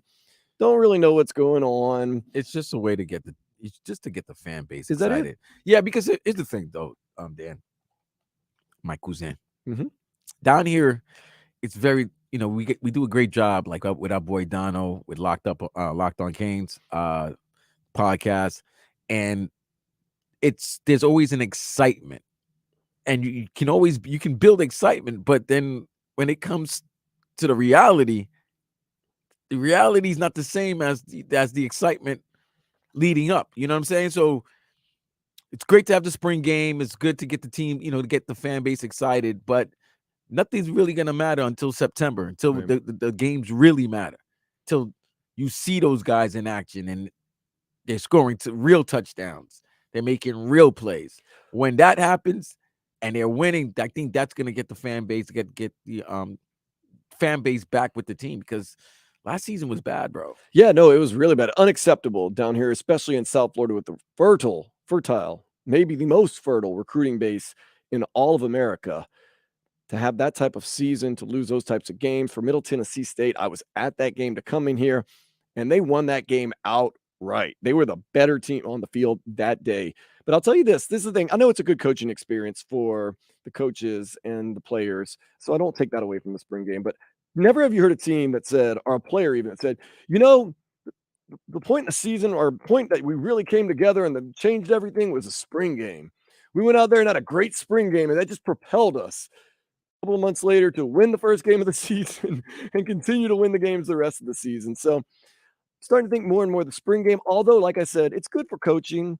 It's good for the players to kind of get out there and move around, but they do that in practice. It really is just kind of a pep rally for the fan base to go out there and cheer. And like I said, a lot of it is non-contact. So will I ever go to another spring game? Absolutely. Did you go yesterday? No. Well, I've been to one, and then all the other years, people are like, you want to go to the spring game? I was like, I got some things to do. But for work, if you get me out there, or for whatever reason, if it's required, or maybe I just really want to get out there, I'll go. But I got a lot of things on my plate. All right, spring game or Dolphin preseason game? Preseason number one. Oh yeah, preseason game number one. Dolphin preseason number one. You'll go to a Dolphin preseason game over a spring game? Yes. Yeah, absolutely. Okay. The spring game, man, they start running guys in and out of there. It starts looking like, I don't even know, like just a big practice. There's a lot going on once the starters are out. And like I said, Tyler Van Dyke. It's good. If Tyler Dyke, he went 13 for 19, 184 yards, a touchdown. What if he'd have gone 3 for 20 with 3 interceptions? Then you start being like, ooh, and that has happened. I know one year LSU had their quarterback go out there and just stink it up, and none of the quarterbacks could complete any passes. This is Les Miles era. And they were like, that's not good. They're like, oh, it's just a spring game. Those quarterbacks didn't complete passes all season long. So there's some telling positive signs, but at the same time, if you're getting really stoked up on a spring game, I think you're kind of searching right there. Because like I said, even if you get good momentum in the spring game, how much longer is it going to carry you all the way through April, May, June, July, August, all the way to September? No, but it's a good jumping off point. And if you are a fan, you want to get some partying in. I don't even think I tailgated for spring games. Like I went to eat at a restaurant or something and just kind of walked in there and tried to stick it out. I think yesterday you went to the spring game. You were just trying to get drunk. Oh, really? See, I don't even think I tailgated. I think people were getting drunk before they head out. I don't know. You let us know. 305-567-0560, or you can jump on the Twitch page, the YouTube live page, anywhere. Let us know. What do you think about spring games? Are they just a fan, basically pep rally? Is it something that people party at? Is it something where you can actually glean a little bit? Is it really more for the coaches and the players? Do players really get any benefit from it? Remember, there was parts that were no tackling last night. 7,000 fans in attendance. There's 19,000 seats altogether. Inter Miami, beautiful facility, kind of doing something different. But the people that are in Coral Gables, that's a nice little drive for them if they wanted to go check out the game last night. That was difficult. Scrimmage. Or, yeah. That was a difficult view coming from Miami, going all the way to Commercial Boulevard. And all the flooding that's been out And there. all the flooding. It's been real crazy. So I don't know. Spring game, but I'll tell you one thing, man. I've seen a lot of spring games. ESPN, they'll air spring games like the Alabama spring game and some of the bigger name schools. Who's really watching that? Is that just on TV? It's in the background. Well, I mean, Alabama, what other they don't have any professional teams there. So basically their college team is the professional team. They'll put 90,000 in the stadium. Right. So they'll definitely watch a spring game. They'll do it. It's just competition. No, like I said, it's competition. Like they could say, "Oh, we had 90,000. Oh, Alabama fans love it." Nick Saban used to also say, like, he'd be very mad at the fan base if they didn't show up to the spring game, so they would show up because Nick Saban just threatens those people. Oh yeah, and they do whatever he asks them to do because gotta they're love scared it. he'll retire and quit. You gotta love it Yeah, when hold him hostage. When you have power and you can unleash it. Gotta love it. Nothing like holding your fan base hostage. But then again, I would love if Mario Cristobal could hold us hostage and be like, if y'all don't start showing up to the games, we're gonna start doing things differently around here. Like, okay. Or I'm threatening to leave. No. We'll start showing up to the games. Nah, he ain't going nowhere. I want that equity. I want our coach. You want your coach to have that type of equity. They win so much that you're willing to just do whatever. Oh man, get to that stage, Mario Cristobal. Get to that stage that you could say and do what you want, and you pretty much have carte blanche. Okay, hey, he's our guy. He might say some things that we don't like, but they might be mean sometimes. But hey, you're our guy. Win 9, 10, 11, 12 games, 13 games a year. You're our guy. What did he say? Oh, never mind. He just won another game. Let's go. That's one of those things. Like Coach Orgeron at LSU.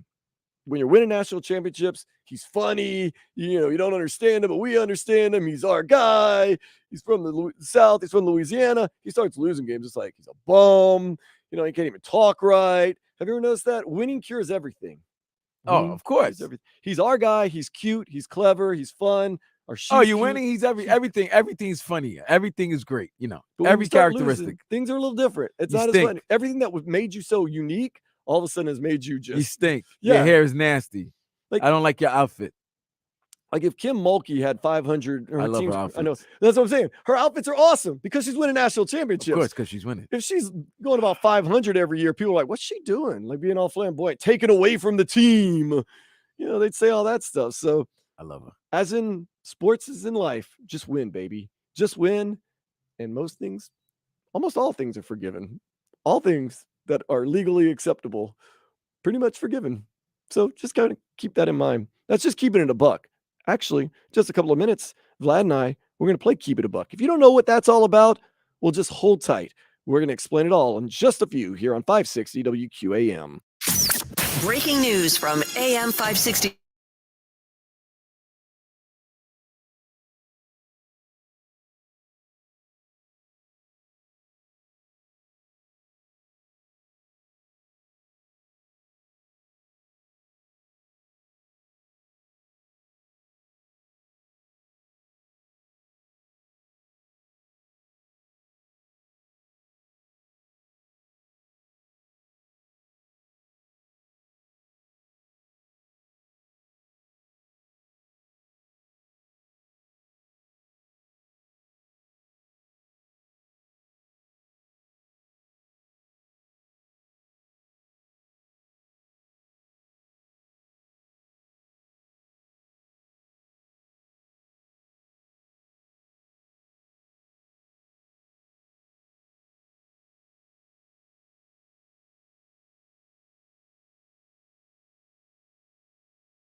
560 Sports WQAM. This is Sports Day. I am Dan Day with my cousin, Vladimir Louison, at Dan Day Radio on social media, at Vlad, VLAD 2078. Is that Janet Jackson? Yes, it is. Oh, man. I don't love her as much as you do, but I love Janet Jackson. So good. Always loved Janet Jackson. At one point, considered the most successful Jackson, at least for a period of time. No. Mike could be more successful than Mike. Well, when he was going through some things, there was points when people said Janet. But then that Rhythm Nation, growing up and listening to all that, oh, man. So great. She was married to Jermaine Dupri for a while, wasn't she? She was dating Jermaine Dupri. And this is why. Well, dating, married, same to me. No. She was married. That's different. She's a taken woman. But honest woman. She's a girlfriend, she's still for the streets. Yeah, Jermaine Dupri did it, man. Jermaine Dupri got my girl, man. Like he had her, he dated her. Keeping it a buck, there was a short, and I mean very short period of time. Jermaine Dupri was the man. Like he had hits. No, let's keep it a buck. No, he's still the man. He had Lil Bow Wow. Whoa. And he had Janet Jackson. We're not gonna hate on Jermaine Dupri. I'm not hating. I'm saying there was a time when he was Jermaine the man. Dupri is the reason why I know that I still got to, like you have a shot with a dime girl. Like if you got little personality, a little jokey in there, you may have a chance with like one of those all-time greats. Can you keep it a buck right now, Vlad? Keep it a buck. When you see a dime, a beautiful lady with a guy that obviously out kick the coverage, do you feel good for the guy and say, hey, it gives me hope? Or are you kind of angry a little bit? No, I'm not hating. I'm not hating. There's not even a little bit of resentment. No. Yeah, because I don't like when guys go, how'd he get her? Wait a minute. Okay. Hey. Time out. Here's the thing I'm not going to hate. Because clearly he has something or did something that she liked, that she's attracted to. Now, if it's because he's got deep pockets, okay, well, that's what she likes. That's what she likes. Hey, man, she chose. Like I always say, guys, take your ego out of it. She chooses. She chose. You're the best option. She makes the decision whether you like it or not. She chose. So yeah, I'm not hating on the guy. That's why I wasn't hating on Jermaine Dupri. It actually gave me hope. Yeah, it was an interesting relationship from what I've heard too. So hey, to each their own, the best. But what we're doing right now is keeping it a buck. If you don't know what keeping a buck is, real simple. We're just keeping it real. Vlad and I are going to go through some things and just be honest and real about it. Could be about life, could be about sports, could be about pretty much anything, but we're going to be honest about it. We're not going to sugarcoat it. We're not going to give you a hot take. We're just going to be 100% keep it a buck, keep it a buck. Sergey has joined us, and he's always positive on the Twitch page. So I'm just glad that he is here. Thank you once again. I know I didn't even go away for a week, and Sergey is very happy about that. So I'm very happy to be back. We only get a 1 week vacation. Keep it a buck right there. Keep it a buck. Oh, man. Pardon the pun, but I'm going to keep it a buck. These Bucks are really good. You think? They're really good. But I'll keep it a buck at the same time. I think the Heat win at least one game in the series. Oh, yeah. It could be a gentleman. It could be I think they can get two.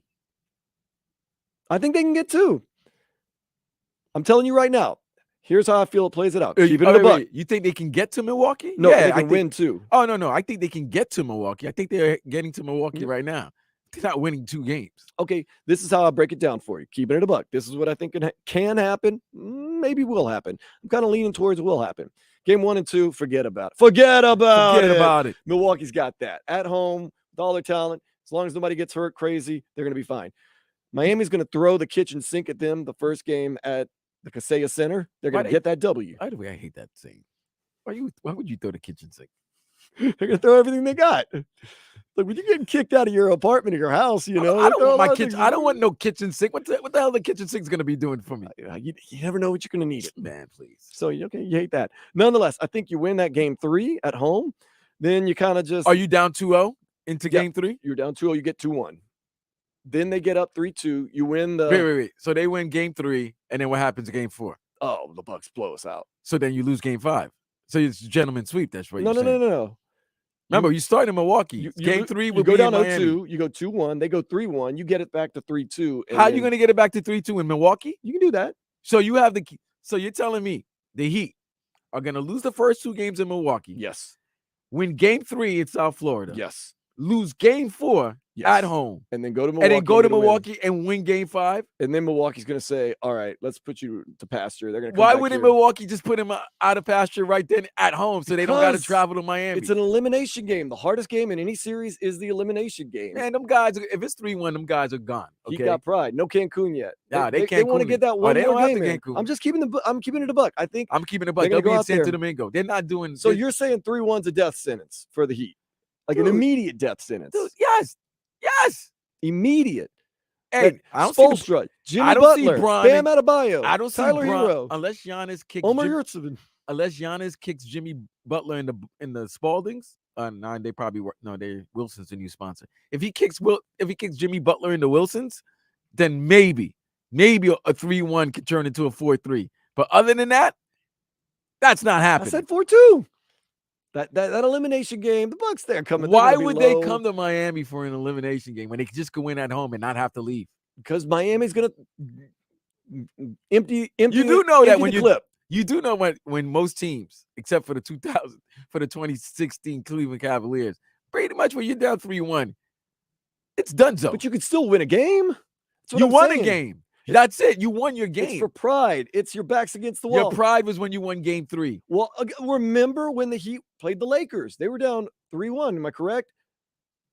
And they went in there and they got a big win to make it 3-2. And then the Lakers said, "Okay, that's enough. That's enough." Of course, that was in the bubble, but yes, that was the key. That was in the bubble. It wasn't like they were traveling from Miami to Los Angeles. They were right there.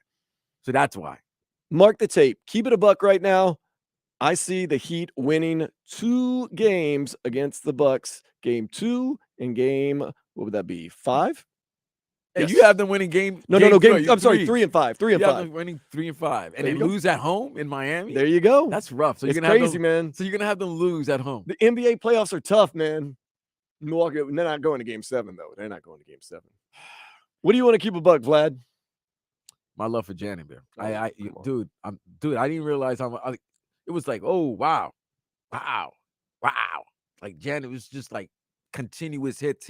That's why I'm gonna keep it a buck. It's gonna be hard to beat her in the verses.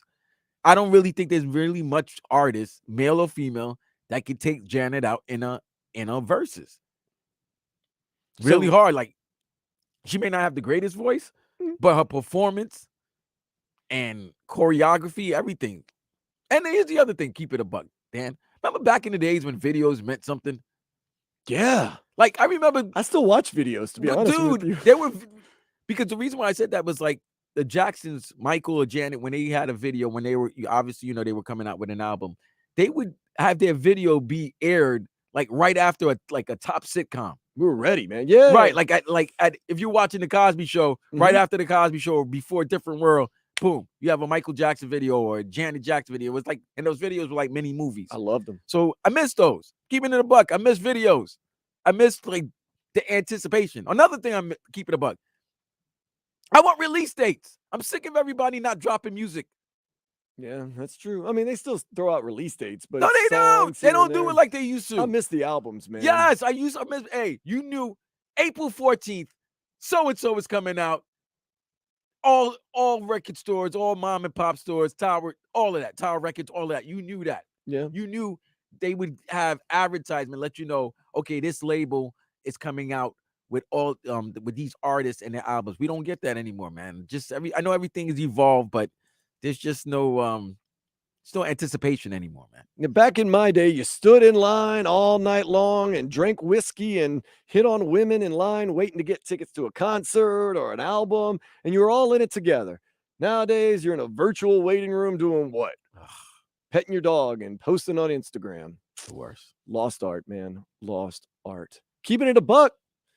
I'm telling you, I know you're going to get mad at me about this, but my lady love, the Marlins, they're 500 right now, 7-7. I'm telling you, keep it a buck.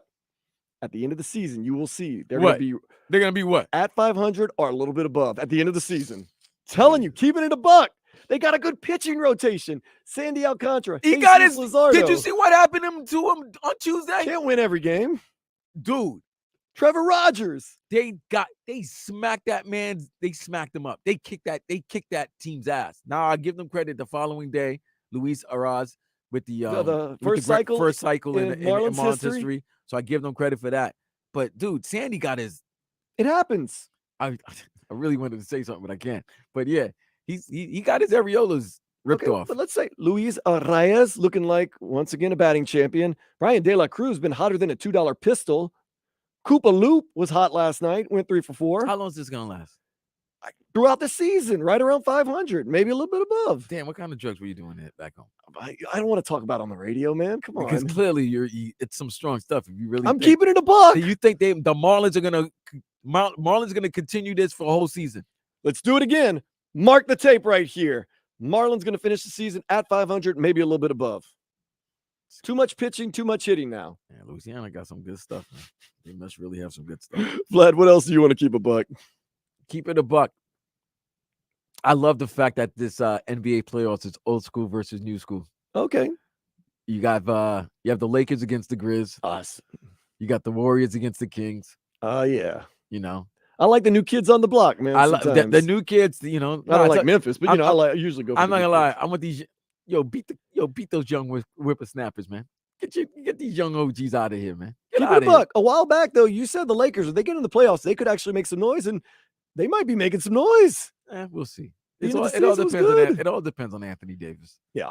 If he plays, they're good. But I love the fact that we have an old school versus new school. Like it's the young guns against the older guard. I love that. It's exciting. That's why keep it a buck. I'm excited to watch the Western Conference. Also, let's keep it a buck. I really like these play-in games. I don't. Okay, you don't. I like them, even though it hurt my Pelicans and they lost in a game that they probably should have won against Oklahoma City. But do you understand? Well, you would have been the 7th seed. Yeah, but it makes the whole season exciting. It kind of keeps the tanking to somewhat of a minimum. But nobody's tanking.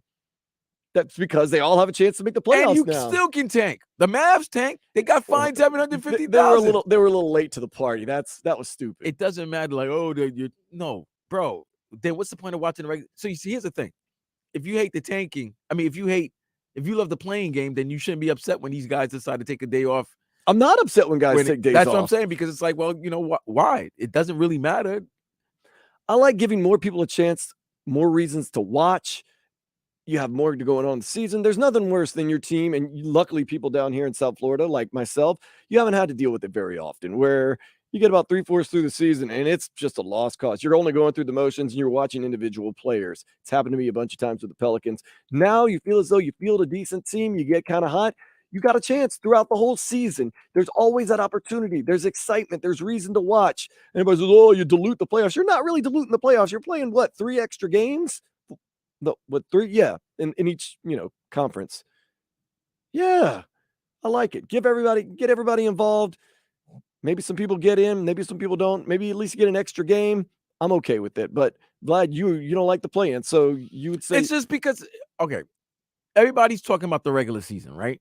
Oh, make the regular season important. Before the rules were top 8 teams with the best records in the division, in the conference, go in the playoffs.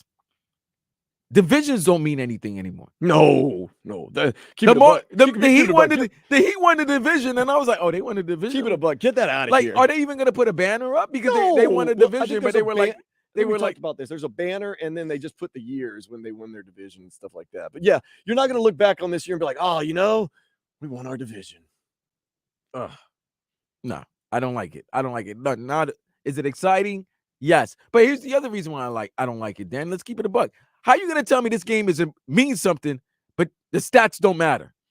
That's one thing I will keep it a buck with the NBA. That's about one of the dumbest things. That's the dumbest rule. Just say it's a playoff game, man. Well, all playoff games don't count either towards your career stats. But it counts to your postseason stats. Right. Okay. Oh, so the playing game, you don't even get postseason stats? You don't even get postseason stats. So they're just ghost games? Bro, it's an important game that matters that doesn't matter. I'm starting to change my mind a little bit. Oh, I told you, right? The Okay, NBA needs to step up and let those games count as postseason. How you gonna What's it gonna hurt? Dude, so you're telling me if somebody scores 102 points in that game? Nope. Don't matter. Don't matter. It didn't happen. Didn't happen. You saw it, but it didn't happen. You saw it. You experienced it, but it never happened. NBA, tweak that rule. It's not a hard rule to tweak. I don't think you even have to vote. Just go ahead and change it. No one's gonna throw a hissy fit. Vlad, what you got? One more thing to keep it a buck with. I don't like Minnesota Twins cap, the baseball cap. It looks Never like did. looks like the Marlins. I hate their old uniforms too. But look at the cap right there. It looks like the Marlins with a cap. star on top. Of it. Yeah, I don't like it. Garbage. I don't like it. I'm Garbage. gonna keep it a buck. I don't like your caps, Twinkies. I don't like any of the Twinkies uniforms. I'll keep it a buck right there. But that new hat looks garbage, and it looks like they're trying to rip off the Marlins. They are trying to rip off the Marlins. And I don't know what they're trying to do by ripping off the Marlins, but okay. Keep it a buck, though. How'd you like the uniforms, the Friday throwback uniforms, the teals that the Marlins wore last night? And they're going to be wearing every Friday home game this season for the most part, except for like Roberto Clemente Day and maybe one other day. How'd you like that throwback from the Marlins last night? I can't. I'm gonna keep it a buck. I didn't see it. It's from the inaugural I season. was at Janet's concert. I thought it looked great. And But they also looked great last night, that 5-1 win. Oh, this guy's really happy with the Marlins, man. You're really excited. Keep it a buck, though. Those Friday throwback uniforms at home, those are something to see right there. But I need some J's with those sneakers. I mean, with the jersey. I gotta get some J's. Can you get some teal? You can get some teal J's. Can you get J's in any color? Can you go online and just customize your J's like I do my Chuck Taylor All Stars? I think you can. Because all I wear is Chuck Taylor All Stars. There's always a different color scheme with. Really? Yeah, especially the Jordan ones. You're a good businessman. Yeah. Keep it a buck. I want to see that movie Air. I am gonna go see it only because you got Damon in there, man. Damon and Affleck, they don't miss. That's like they're pretty good. They're pretty good. Yeah, as much as you might hate them or have some whatever you want to say about. I don't them. got no beef with Damon. Affleck is just a little weird, but you know what? He made some good movies though, and directed and produced. And he's got a great. He's a sniper, bro. The Town, man. Yeah, Towns is great, but J-Lo twice and was it Jennifer Garner? Yeah, big Jennifer Garner. Yeah, man. You gotta give good looking guy. Gotta give Ben Affleck credit. Hey, keeping it a buck. We're giving Jermaine Dupri and Ben Affleck flowers. Man, flowers. I'm giving you your flowers. I still think Puff will beat you in the verses, but I'm giving you flowers. You are definitely a talented, I would say musician, because you wrote, you've written, you've produced, and you were dating Janet Jackson. And that right there is how you keep it a buck. Up next, got some more headlines for you. This is Sports Day on 560 WQAM. Text WQAM.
with Dan Day. The weekend is here. That means my cousin Vladimir Lewis, myself, Dan Day, hanging out with you. We'll be back tomorrow, of course, noon to 4:15, getting ready for game 1 of Heat and Bucks. Got some good texts rolling in. 561 said he misses the old cool No Limit CD cases. I said, oh yeah, Ghetto D was an unbelievable case. 561 text back, yep, that was one of the best. The orange case, True, TRU, was also dope. What was one of your favorite CD cases back in the day, Vlad? Oh, Redman. Redman? Mm-hmm. I remember that Red Meth Man. Nah, that was the Blackout, but I love the Funked Out the Spot. He was like a little cartoon character, like breaking through the bricks. I love that album cover. I liked how all the No Limit covers were kind of ghetto. They were real fake and cheesy. It was. Listen, I used to work at Target Pines, T920. Represent. Shout out to Target Pines Boulevard. And yeah, man, every week it was like, damn, the same cover over again. Jeez, it was always a different one. One would be a Silk the Shocker, the other one would be a True, Master P. Who's the lady? Mia X. Mia X, yeah. What a great artist. Now, I'll tell you 2 of my favorite artists of all time that had pretty similar album covers. Jane's Addiction and Outkast always had naked ladies at some point featured on their albums, which I always loved. Nothing shocking had 2 Siamese twins butt naked with their heads on fire. I said, man, that's pretty cool. Can never go wrong with that. ATLians always, man. Outkast would always do that. So Luke had great album covers. Of course, man. He might have been the originator of all that. Ice-T too. Ice-T had some good album covers. Yeah, the War and Peace albums. I remember that. Those are good albums. Underrated, really, right there. Straight Outta Compton, that NWA album when them all just standing over. That was pretty cool. Nowadays, I mean, does album art? I mean, sometimes I'll buy albums. Nobody buys albums anymore. You just download them. Sometimes I'll buy albums and they send the album art. Like, what am I going to do? Sit on my computer and just click on this stuff? I used to, read the stuff and do the stuff. Not anymore, man. Usually I just take it to YouTube and start listening all the time, but I don't know. Sergey, he says that he loves Matt Damon, hates Ben Affleck. That is on the Twitch page because we're on Twitch and YouTube live also. A lot of people are like that. A lot of people love Matt Damon but hate Ben Affleck. I wonder what the hatred is for. Is it because he was sniping? That's all. That's hate. That's just hate because he's sniping. He's a sniper. He's a good sniper. Don't be mad. Don't hate the player. Hate the game. That's true. So we've been talking about all that good stuff. Plus, we're getting you up to date with everything that's happening in the sports world. We know both the Heat and the Panthers have a tall task ahead of them. We've been discussing that all day. Also coming up later this hour, we got Something or Nothing. Got some good headlines. Vlad is going to decide whether it is something or absolutely nothing. Plus, we're talking Twins in just a little bit. But right now, let's wrap up everything that happened in the South Florida sports world with some music, some highlights, and some fun. It's time to ball, yo. The Heat is on the radio. And a back tap by Bam into the hands of Dave. The Heat will be moving from right to left this half.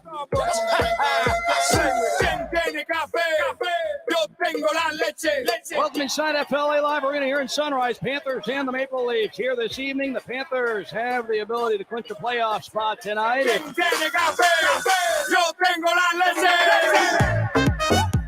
It's FC Dallas in the red tops, blue bottoms from left to right. Their goalkeeper clad in green. Inter Miami in the all pink. There's the whistle from Philip Dujic, the referee in black, and we're underway at Dry Pink Stadium. Mr. 305, Miami zone, number 40, Udonis. Hey! Welcome inside FLA Live Arena here in Sunrise for tonight's matchup. It's the Florida Panthers and the Carolina Hurricanes. Free ball rips the net from the right corner pocket. And there is a foul coming to get Udonis an ovation. Kane's not paying attention. We might foul him anyway. And there's a foul by Highsmith.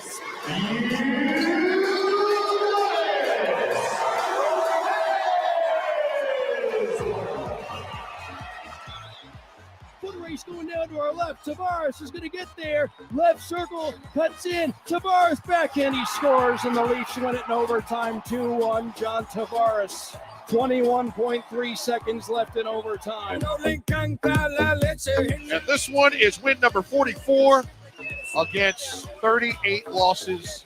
Once again, the final score, the Heat victorious, 123 to 110. And there's the final whistle by the skin of their teeth. FC Dallas holds on. It's a 5th straight loss for Inter Miami. Hawks 116-105, and that will be the final. Congratulations to Atlanta.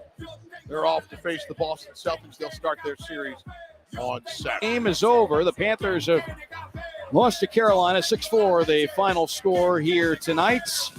That's it for the regular season. The Panthers are playoff bound. Milwaukee, here we come.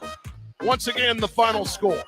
The Heat victorious, 102-91. We talked about it. Heat and Panthers, top seeds in the East last year. This year, bottom seeds in the East. Not acceptable, although you feel like, whew, thank goodness we made it into the playoffs. So I'm guessing this season for most Heat and Panthers fan have been very frustrating. Look at the records. Look what they did last year. Look what they've done this year. But they can make it all right by this tall task that they face, by winning against either the Milwaukee Bucks. And when I say winning, I mean the series, or Panthers go up against the Boston Bruins and win that series. Honestly, if you're a South Florida fan, you'll be happy with one of two. You got to be happy. Actually, if you're a South Florida fan, you'll be happy with both teams just make it a competitive series. I'm not trying to be, I'm a hater and doing all this. We've already done keep it a buck, but Vlad, you would have to admit, if you're a fan of the Panthers and if you're a fan of the Heat, if both teams push it to like 6 or 7 games in these series, you're definitely saying, you know what? Okay, I'm happy with that. No. Really? No. No, don't be the fan. Oh, No. we only accept wins. We only put up banners for national I'm going to be championship. that guy because of the simple fact you guys were one shot away from going to the NBA Finals. You've been the Heat were in the finals 3 years ago. Eastern Conference Finals last season. Yeah, this is literally they're gonna have to win the next 2 series in order just to say that this season wasn't a waste. If they get knocked down the first round, even though they're not favored against the Milwaukee Bucks, still locally down here, the fan base, they're gonna be disappointed, very disappointed. An upset of Milwaukee may salvage the season. I don't think it's gonna happen, but it may salvage the season for the fan base. Something very interesting. The Heat, Panthers, last season, number 1 seeds. This season, both 8 seeds. They approach their off seasons very differently. The Heat basically ran it back, criticized all year long for not getting additions to the team or switching out, getting new parts, doing things, making moves. They just kind of were sedentary. The Panthers, total opposites. Revamped a lot, got a new coach. Matthew Tkachuk comes in, does the trade, this, that, no. But yet both teams, although totally different approaches, end up exactly in the same spot. Of course, the Panthers were criticized for some of the moves they made. Well, you had a good team. Why didn't you just run it back? That's very interesting. Who was right? Who was wrong? I don't think anybody's right or wrong. You both went from first to worst when it comes to the playoffs. No, I didn't say worst in the league, but from first to worst when it comes to the playoffs. Very different approaches. Both teams criticized for their approaches. I guess this is the argument for most fan bases. We want you to do what helps us win, because the Heat didn't do anything and got criticized for that. Panthers did a lot of things and got criticized for that. So really, you can't play the result, but you can. That's really what a lot of people are doing. But isn't that odd? Both teams had very different approaches, but both teams ended up in pretty much the exact same spot. Very interesting. Very interesting. Could it be something or could it be nothing? We'll play something or nothing later on. I think maybe the roles should have been reversed. Maybe the Panthers should have ran it back, and maybe the Heat should have made some big-time moves. I always liked Donovan Mitchell, but everybody made fun of me. Why would you want Donovan Mitchell? You'll see Donovan Mitchell tonight when he plays your Knicks. I'm going to see him, all right. We could have had him, too. Yeah, why didn't you get Donovan Mitchell? Well, because we would have had to give up the young nucleus that we have. We do have a good and we have a good nucleus. So I wouldn't want to give up Quickly and Grimes. No. And Obi. Let's get to that in just a second. Max Strus did hit a clutch 3. It could be playoff Max again. Playoff Jimmy. He had his 31. The Heat defeated the Bulls 102-91. Miami will face top-seeded Milwaukee in the first round of the playoffs. Game 1 tips tomorrow at 5:30. Pre-game with Alejandro Solana starts at 4:15, and you and I are going to get everything started at noon. We're going to go from noon to 4:15 tomorrow. We'll be pretty heavy on the Heat, but of course, we'll be mixing it up and having some other things. So won't you join us on Facebook Live, Twitch, of course, here at 560 and on the Odyssey app. And other play-in news, the T-Wolves just absolutely manhandled OKC to advance to the playoffs 120-95. Today's playoff games, as we speak, the 76ers are beating the Nets. They just took the score down. I know they're up by like 6. They're about to go to half. About to go to half. They're up by 6. Let's stretch it. Pause. James Harden for 3. Woo! That was deep. So it's 67-58. Yes, now it's a 9-point lead. No defense is being played. As we suspected, 76ers taking care of business. If you took Philly minus the 5 and the over 109 and the first half total, you won. Hawks Celtics at 3:30. I said if there's going to be an upset today, I think it could be the Hawks. They could come out there swinging and maybe get the Celtics. Wait, all right, let me ask you. Why do you like the Hawks all of a sudden? You like Fraggle Rock? Oh yeah, I do like Fraggle Rock. You like Trae Young? I think he could go off at any moment. You like Fraggle Rock? I also like DeJounte Murray. I think he's a great player. DeJounte Murray's a very good player. Clint Capella's a very capable player. If he's there for rebounding and pause. They are a long team. They are a very long team. Are they gonna play? But Boston. This is it, bro. This is what Boston wanted. After you had that bad taste in your mouth, losing to the finals when you had a 2-1 lead. Yeah, the better team for 2 games. They were a better team for the first 3 games. Yeah. So we'll see. But yeah, I don't know if Fraggle Rock and the Atlanta Hawks are gonna beat Boston. By the way, Fraggle Rock's Trae Young, guys. That's what I'm calling. Yeah, if you couldn't make that assumption or that jump, just let them know. Knicks Cavs at 6 o'clock. Vlad, where are you going to be for that game? Aren't you? You're going to be hanging out with some family. I'm going to be hanging out with family. So this is going to be very weird, Dan. I don't like watching games with people that aren't like very invested like I am. So even my family, when I was young, I used to kick my mother out of her own room. Oh, nice. Because got to do what you got to do. No, because I had to watch the games because I had a curse. Like I'm not a regular fan. I'm a superstitious fan. I'm superstitious. Yeah, bro. Like if I rock this outfit and they win today, I'm rocking this outfit again. I'm very superstitious. I'm like that. And I need to have I have to have it in a nice Vlad environment. Mm-hmm. So if I hear any distractions of people trying to get a hold of me and stuff like that, I'll just kick people out. So I used to kick my mother out of her own room because who's gonna go to Big Mama's room, right? But she understood. God rest. God, I love that woman. She understood, and she allowed me to watch the games in her room when I was a kid. And now it's continued where I can't watch the game unless I'm watching it with somebody who's a real diehard fan. Like I used to kick my girlfriends out of the room. You got to do what you got to do. Got to do what I got to do. I'll tell you, man. Like if I go to a bar, a dive bar, Bob's Your Uncle or something, and my team wins, and it's like a 7-game series. Guess where I'm at for game number 2? Right back at Bob's Your Uncle, man. And until they lose, and even if they sometimes lose, I'm still like, okay, well, you got to lose some games. But I've had good luck at this one bar or one restaurant or one seat at the house. I'm riding it, man. I'm riding. Yeah, I'm gonna ride it till the wheels ends. fall off, man. Yeah, till it ends. Warriors Kings tonight at 8:30. You got a lot of people divided. You got people like me that are really high on the Kings and are like, man, it's been 16 years. You got a lot of people that say, ooh, the Warriors are just lying in the weeds to take this series. It sets up very well for Golden State. They only have to take a 90-minute bus ride from San Francisco to Sacramento. So, we'll see. It's gonna be fun. First time in I think first time maybe ever or maybe in like 50 years that all the California teams are in the playoffs. That's awesome, man. But old school, new school battle, like you said earlier. I love the old school, new school battle. That's exciting. The Kings hosted their spring game last night at Drive Pink Stadium. Tyler Van Dyke, 13 for 19, 184 yards and a touchdown in the first half. There were roughly about 7,000 fans in attendance. The Panthers begin their playoff push. Top seed in the East, Boston, Monday night at 7:30. That's going to be right here on 560 WQAM.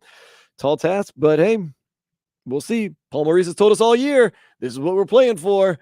Well, you're going to get your wish. I mean, maybe not the wish you wanted, but you get your wish. You get playoff hockey, and this is what you've been playing for. Hey, man, I'm going to give you your flowers, bro. You called them out a month ago, no, 2 months ago when we started this, and they played well since. They've played well since, and look at that. But maybe I don't want to say they backdoor their way into the playoffs. That last game of the year kind of hurt a little bit. Well, Carolina had a lot to play for. Carolina didn't win. They wanted to host a playoff series. They didn't want to go on the road. They didn't want to go to New Jersey. Yeah, but still, like Carolina just owns us sometimes. And when I say us, I mean the Florida Panthers owns us. Trevor Rogers pitched 6 innings, 5 Ks, and 1 earned run as the Marlins down the D-backs 5-1 last night. The two going to play again today at 4:10. Going to talk about this in the next segment. Following the Cavender twins saying they will forego their final year of eligibility and not play for the U, they hinted yesterday that the WWE could be in their future. I like their future a lot. Oh, I love their past. Their past has been pretty nice too. I love their presence. Yeah. And I love their future. I mean, you just got to wonder how. I mean, we're going to talk about this, the new landscape of college sports, that so much money can be made that you would forego your senior year. You can't wait 1 year. I guess they figure their stock is at an all-time high after the Elite Eight. But Dan, also, the U's under suspension next season. That's true. Yeah, then it'll be a 2-year thing because if you transfer again. And what are they, a 5th year? They're already 5th year. They're 5th year, so they really don't have anything to play for. Or yeah, you're right. Because as much as people say, oh no, the Cavender twins, they're going to get all the exposure in the world. No, not till the tournament. Because even men's college basketball, not a lot of attention is paid outside of the big basketball hubs to the regular season. So, okay. Hey, look, I'm not going to doubt the entrepreneurship and economic prowess of the Cavender twins because they've shown easily that they're way better than me. Canes baseball team took game 1 of their series with North Carolina on a Thursday. Last night's game was suspended in the 8th inning. It was at 7-7 due to weather. They're going to finish out that game today, then play game 3 of the series tonight.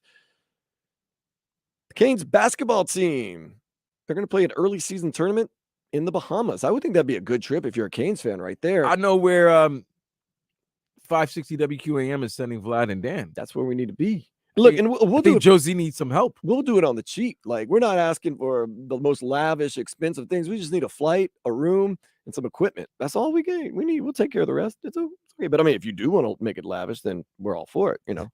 Speaking of being lavish, let's take a step into the day spa.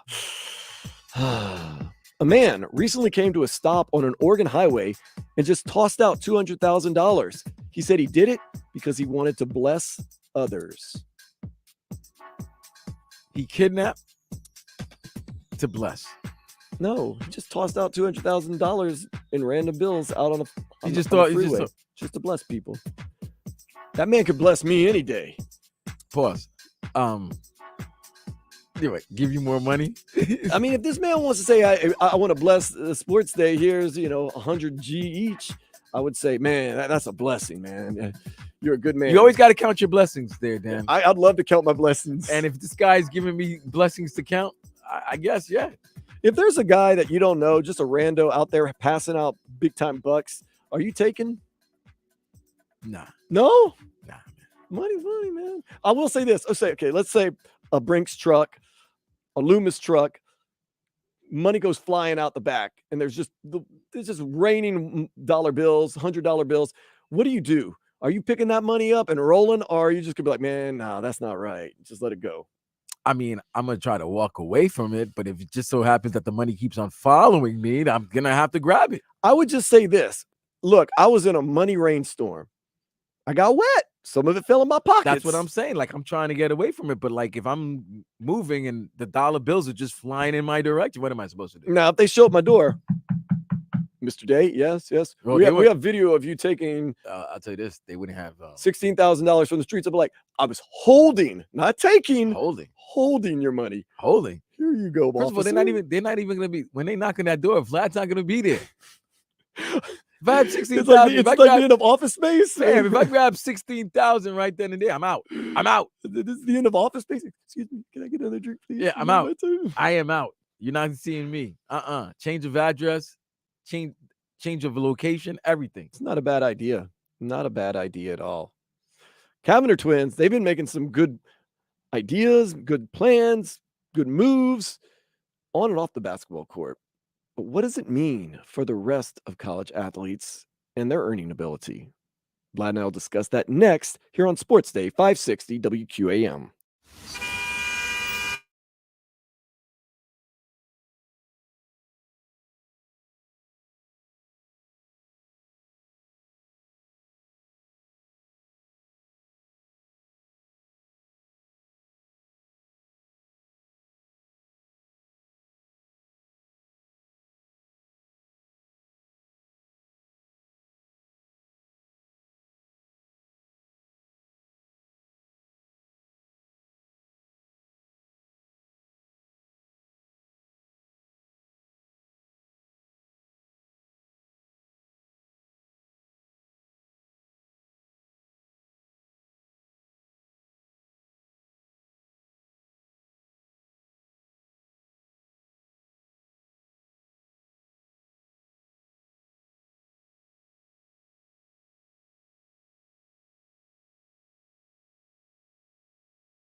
This is Sports Day on 560 WQAM weekends from noon to 4. Tomorrow, though, it's going to be noon to 4:15 because we're getting you ready for the Heat and Bucks Game 1 in Milwaukee. Of course, the game's in Milwaukee, not Vlad and I. Will be right here in El Portal, Little Haiti, Little River, whatever you want to call it. Always happy to be here with you, 560 WQAM. Talk about the Cavender twins a lot on this show. And I know a lot of people say, oh, yeah, women's basketball, why are you always talking about that? Not so much even about the Cavender twins or women's basketball. Talking about the landscape that is college sports. It seems like it's the wild, wild west these days. Cavender twins have foregone now what's going to be their senior season or their last year of eligibility because it's hard to keep up with everything going on with the COVID and everything. But they've decided last year of eligibility, nah, don't need it. Instead, we're just going to make millions off of our image and likeness, name, image, and likeness. We're not talking about an NIL deal. We're talking about them possibly joining the WWE. That's wrestling. Also, of course, they have tons of followers on TikTok, Instagram. They're influencers making lots of money, which has me wondering, Vlad, are we going to see more and more athletes, even though they're successful, and even though it seems to be that sports could be a good conduit that'll link back and help them do their social media, but are we going to see more and more players passing up on eligibility, not maybe going pro, but just saying, hey, look, there's other revenue sources out there that are more likely? Are we going to see more players not playing out their eligibility in college because of not just NIL deals, but just a way to make money now that college athletes can build their fan base and start making money and then continue that on? You are going to see more of that, Dan, because I mean, now that you're making money while you're playing, while you're, and you're kind of building that foundation, so-called student athlete. So therefore, you know that you're not. There's a good chance that you might not make it to the next whatever level, next top level, whatever sport you're playing in. So if you're making money right now off the NIL deals, you're making a good amount of money, 6 figures. If you're smart, stack up. You stack up, and then think about it. You could leave. You could graduate. You could graduate from a university, right? And you could make between $1.6 million. Say that you have a $400,000 NIL deal, so it's It's like 1.6 after the 4 years is done. Dude, 21, 22-year-old, male or female, you leaving with like 1.6 million. That's some good change, and buddy. It's not uncommon for people to drop out of school to pursue endeavors. Bill Gates, Mark Zuckerberg, those are 2 famous college dropouts. So to say athletes give up that, but give up that eligibility, why wouldn't you? There's some opportunities out there. So you telling the Cavender twins, who are making really good money right now, that there's that much opportunity in this world that they're just going to give up their final year of eligibility. And like, you just wonder if some of these other big athletes, are you going to see maybe one day a guy, maybe I'm just going to say University of Washington, maybe a football player who he's doing really good in the social media. He's done good for the NIL. He has another year of eligibility, but there's other offers out there that he feels as though are more lucrative. He would say, you know what? Forget that last year of eligibility, or forget the last 2 years of eligibility. I can go make a sustainable, not just sustainable, very good living with the foundation that I've kind of built with these NILs and just with everything that I've done in my playing days. Is that something, that you could not only see, but maybe being more of a norm? A lot more players, not just opting out to go to the pros, but opting out to just become young professionals in other walks of life. I think that could be a very logical future. I would hope so, especially in the women's sport. And I'm not saying it's because of women, but I'm saying that it's a different type of animal for guys and girls, but I don't see anything wrong about that. Like I said, Bill Gates, Mark Zuckerberg, you look at them, they kind of did it. Nobody has a problem with it. But we have this idea that you have to be competitive and you have to fight. Well, you know what? You also have to get paid. That's the way I look at it right there. You ain't gonna live if you're not getting paid, buddy. That's it. And you brought up a good point, the Cavender twins. I was like, well, why wouldn't they come back for their senior year? Like, well, they're also, the team is under suspension for a year. Team's under suspension, so you're not going to have that much of coverage on you. You're not going to have that much exposure. And your name is hot right now. You got to strike while the iron's hot. Your stock is high. So, yes. And joining the WWE, they're always looking for young talent that they can groom and mold. And they're always looking at talent from other sports. They want athletes from other sports, so they will have a following. They have a following now. Mm-hmm. You get them on with Vince and Triple H and them, they're gonna be more exposed. They're going to be more of a personality. I could see them being heels. Definitely. They have heels. I would think they would be a heel from the get-go. Right. Well, but you start liking heels and then they become tweeners, Mhm. You start they become they can go any direction depending on what they need for that storyline. But I could see them definitely being a tag team heel, some tag team heels. They'll probably start out in NXT. But yeah, I don't want to say that their beauty is going to get them far because they're talented. But the beauty does not. The beauty does help. It's part of their talent. The beauty does help. Now, conversely, we've heard athletes like Angel Reese say, "No way am I going to the WNBA anytime soon. I'm making a killing, making a ton of money, doing great being a college athlete." Could we see more people? A lot of people said Zion Williamson, if there was NIL when he was at Duke, would have probably made more money going back for his sophomore year than he would have been the number 1 overall pick to the Pelicans. Could we now see less one and dones and more people maybe staying longer than they are usually expected to because of these NIL deals and the money that can be made? It depends on the programs, Dan. So Right. you're talking about LSU, right? You know better than anybody. You're from there. You're from that area. So therefore, you know how they take their college sports, their collegiate huge. sports. It's huge. It's just like LSU Tigers is just as important as the New Orleans Saints. For most people, more For most important. people, it might be more important. You ask my best friend Bo Bujo. He didn't go to LSU. He went to UL. Still, LSU 100% all the way. So then a program like LSU with Kim there, not even only Kim, Brian Kelly. Yep. Right? They're going to get the best players that they can. They're going to get the top recruits. And if the top recruits are seeing that they're getting paid more money in college because they're in a top collegiate program or a top women's collegiate program. So, but if I was a female, yeah, and I can go to Connecticut, play for Gino, and I could get NIL money. I'm going to make more money. If I'm going to make more money in college than I would in the WNBA, Right. why would I go to the WNBA? I wouldn't go. And if you see, we've already known the troubles the WNBA has had and how a lot of the players have complained because they don't feel like they get equal pay. So here's another thing.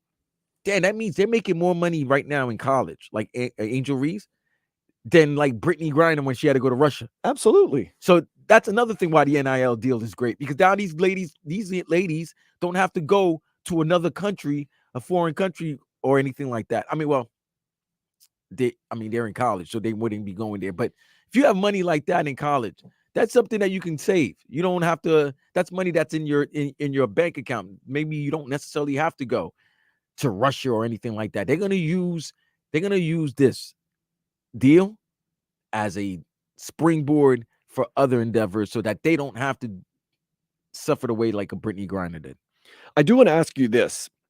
You're Vladimir Luisson. You're doing big time things. Let's just say wherever. You're the quarterback at Wake Forest. And you've got great NIL deals. And you do the math and you say, okay, I'm projected to go in maybe the 3rd or 4th round of the NFL draft. I'm projected to, you get a numbers guy or numbers person or an accounting person at your school to do the math and says, okay, after everything's said and done, after all the deals, you'll make $2 million next year as a pro. But if you stay here at Wake Forest, you're projected to make $3 million at Wake Forest. But you're going to go in the draft. You're going to have some deals. But if you stay here, you could play another year and you could probably make $1 million more with everything, everything included. Is that a thing that Vladimir Luisson says, you know what, your QB1's coming back? Or is that, I've always dreamed of being in the NFL. I'm going to test the waters. I'm going to go out there and I'm going to try to make it happen. Fulfill my dream. You're going to go to your dream. But I'll give myself another year. To me, what's another year or 2? Why not? Well, that's why you have proper representation. You have people that will find out where you rank right now in the draft. Would it be smart to do another year? So what's your number? How much money keeps you coming back for another year in college as opposed to going to the pros? I say $1 million is enough for me to stick around college for another year or 2. It's crazy. I'm about to say this. After a while, you're gonna think it might not be enough. I mean, let's just say you're playing somewhere and the boosters love you and they say, I don't care. I'm going to outpay everybody. I'm a rich oil person that I can do what I want with my money, and I want you playing for my team. I don't know why I'm putting on this halfway Texas accent, maybe because of the oil. But like Vlad, I promise you, no matter what's projected in the pros, I'll pay you more. Let's say, man, I'm trying to think of my number. If you told me I could make $500,000 more playing another year in college than actually going to the pros, yeah, I'd take the $500,000. Let's keep working down. Would you? 2 million. 2 million is my Okay. You give me 2 million, I'll be considered. 250,000. That might be where I'm like, I'd rather just go to the pros, especially if my stock is kind of high and I could go. So you told me you could make $250,000 more dollars playing college another year, or you can go to the pros.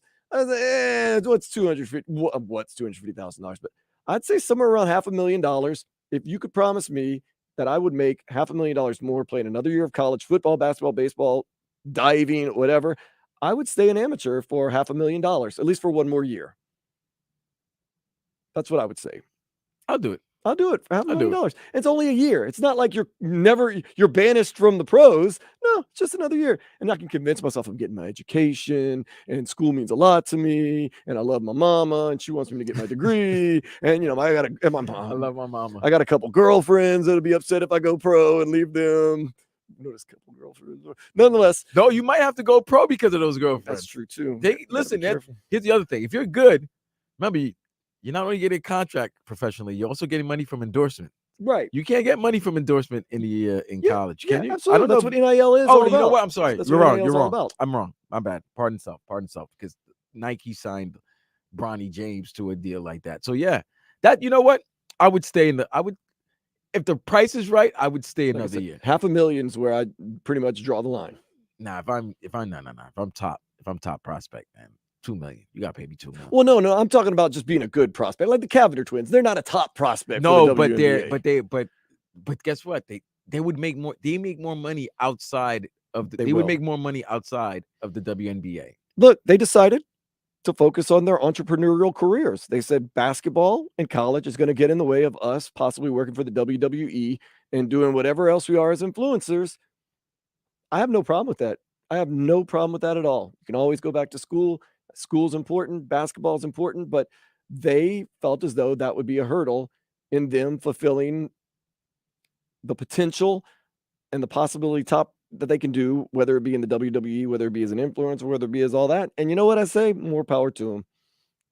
There's nothing else like another, but like I said, it comes down to numbers.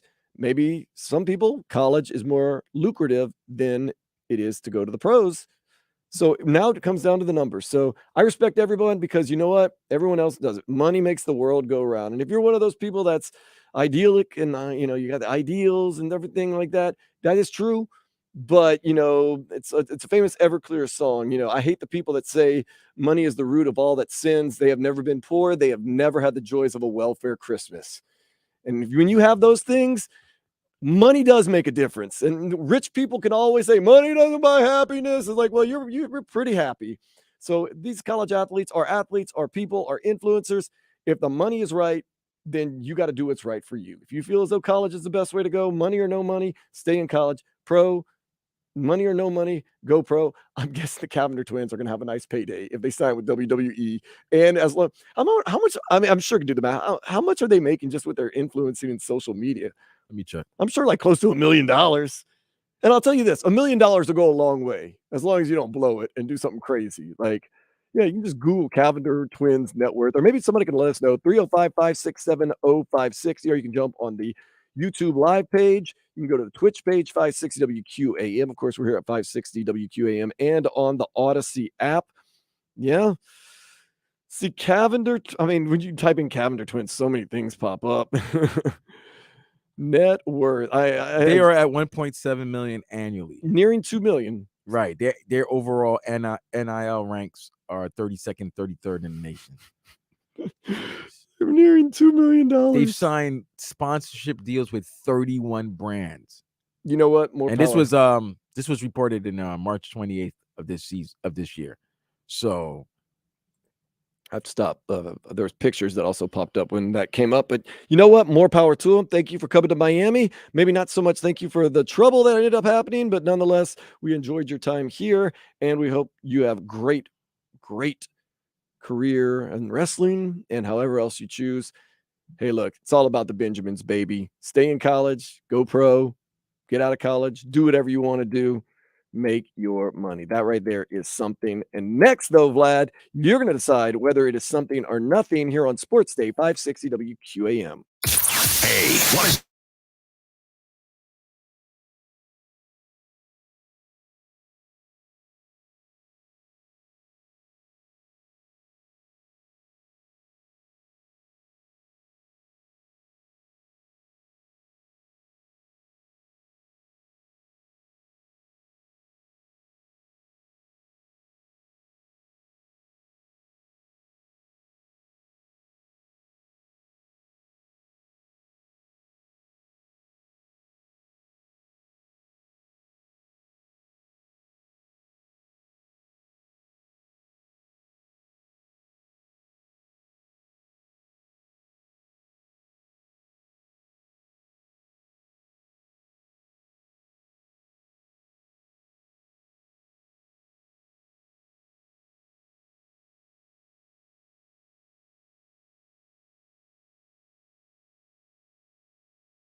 Hey, you ain't gonna let me, girl, I'm me. Oh no, this is a different song. It's Saturday.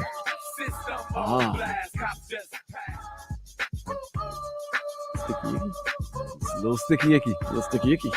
All right, we got a little something or nothing going right now. I'm going to read out some headlines. Vladimir Luisson can decide whether it is something or nothing. Although Vlad said, let's turn the tables real quick. He has one thing he wants to run by me real quick, and I'm going to decide whether it's something or nothing to get this thing started. Hey, the NBA playoffs are beginning right now. We're in the middle of the third quarter between the 76ers and Nets. So Philly's up.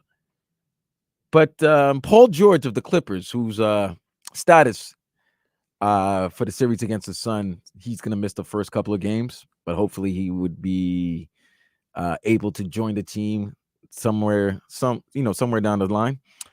He's very upset with the NBA and its scheduling of the playoffs. Clippers and Suns are the only series that don't have 2 days off.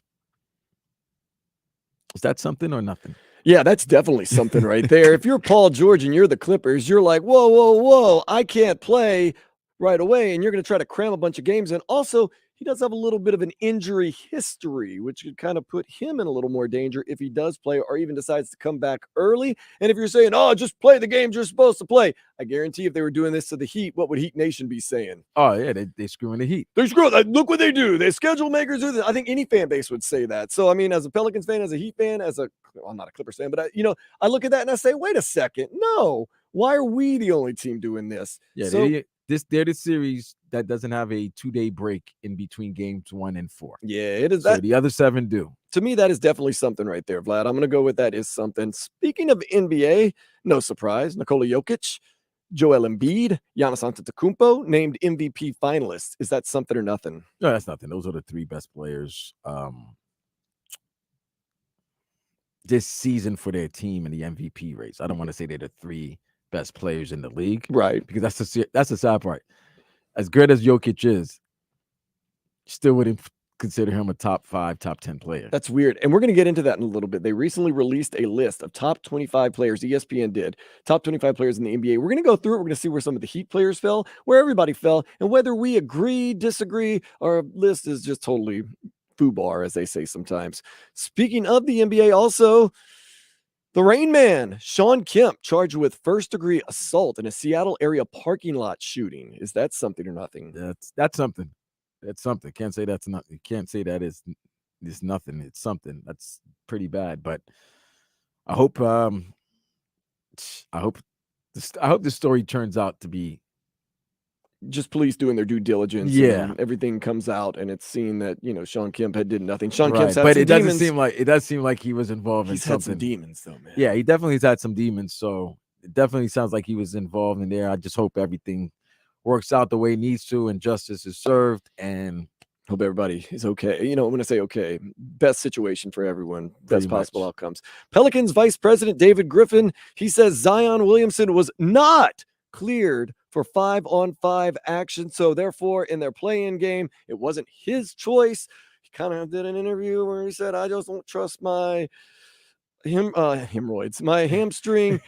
He's taking some heat in Louisiana at first when I got off the plane. Now, let me ask you this. Everybody, I saw signs for Zion. I was like, oh, Louisiana still loves Zion.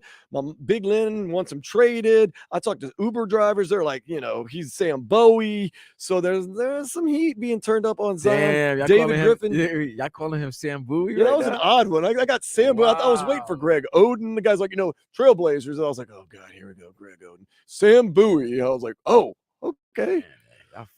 David Griffin, whether he's being honest or not, he's protecting his guy. Is that something or nothing? It's something, but listen, man, that whole situation is bad. Like, he does look like there's no doubt about it. If there was a city and a player that shouldn't go together, that's New Orleans and Zion. There's no way Zion can live in New Orleans and not gain weight. It's a tough place. It's just tough. I think I gained weight, and I was only there for like 5 days, bro. Look at that. There's no way. He's a big boy. He eats. You're gonna get hungry. You gotta fuel the machine, man. But the machine needs to slow down a little bit. I know, and it's bad. It seems like once he gets hurt, you really can't do anything except for rehab. So you're really sitting on your ass a lot. So you're sitting on your ass and you're eating. You're gonna gain weight, especially that guy and his size. Pause. But better play next year.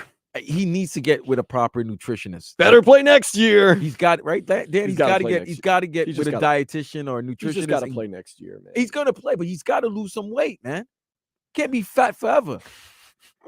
I think they have that program going right now. I mean, you've got a lot of money on the line, but leave the double alone, man. Yeah, that's the truth. The only doubles you should be hitting It's are the ones on rebounds the and court. points, yeah. Not the Wendy's. Vlad, you and I both lived in Southern California, so we know it's Coachella weekend, and you can live stream everything that's happening online. Is that something or nothing? It's always something with Coachella. Coachella's so great. Yeah. Oh man. So you can see all the live acts, all the coolness. Some of the dirtiest people in the world. Though. Oh yeah, it's grimy, man. The nastiness. Oh man. I don't know if I'm not.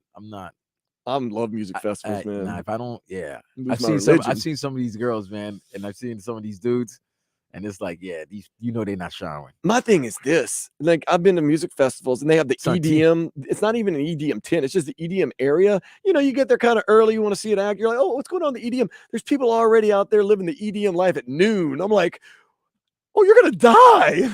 Yeah, man, you can't be. What are you gonna do in the middle of the sun? They're popping pills like at 1:30 in the afternoon. The EDM life, man. It's just like, geez, man. Nah, they popping pills. Don't say the EDM life. You know what they're doing. Moving on, the band Paramore. They played Homage by covering the Cranberries' Dreams at their show in Dublin last night. Is that something or nothing? I guess it's something. It's not really Vlad's thing, but okay. I guess it's something. So I'm guessing you're not going to see Paramore when they perform at Hard Rock Live? No. It's an expensive ticket. Is it? Haley Williams, though, man. Okay. Top-notch singer, man. I'll take your word for it. All right, not political, but get a hold of this. President Biden enlists Lady Gaga to lead an arts and humanities committee. Is that something or nothing? So Poker Face is going to be leading a... Oh, no. Joker Folie à Deux, Harley Quinn, soon to be, is going to be leading the committee. Okay. I like Lady Gaga. Musically, I love acting. Gaga. Gaga's... I like her personality. I like her. Stephanie Germanotta. She's a New Yorker. Oh, you already know. She's Italian. They all are. Yeah, well, yeah, that's true too. But she's going to be in Joker Folie à Deux. She's going to be Harley Quinn. So she's going to be the new Harley. She's the new Harley. President Biden said, you know what? I like the cut of your jib.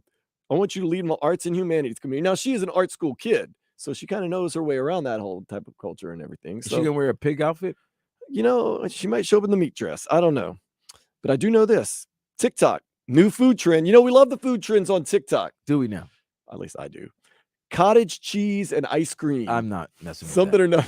No, I'm not messing with that. That's nastiness. I like cottage cheese. You like what? I like cottage cheese. The white in you just came out. I like ice cream. I don't like ice cream that much, though. I don't eat a lot of ice cream. Mix them together. Cottage cheese and ice cream? That's nasty. Okay. I'd give it a shot. shot. Cottage cream? Get some strawberry ice cream, mix it up with that cottage cheese. I don't want no cottage cream. Woo! Get that cottage cream out of my face. Cottage Pause. cheese. A Deadpool fan collects 2,250 movie memorabilia items. Has a new record. Is that something or nothing? That's nothing. Okay. I'm sure his girlfriend's pissed. It's nothing. Okay. No, I mean, yeah, his girlfriend's gonna be whatever, man. I'm sure his girlfriend, yeah, like whatever. Major League Baseball players have admitted there's way less small talk during games due to the pitch clock. Something or nothing. That's messed up, man. That's messed up. That's something, Dan.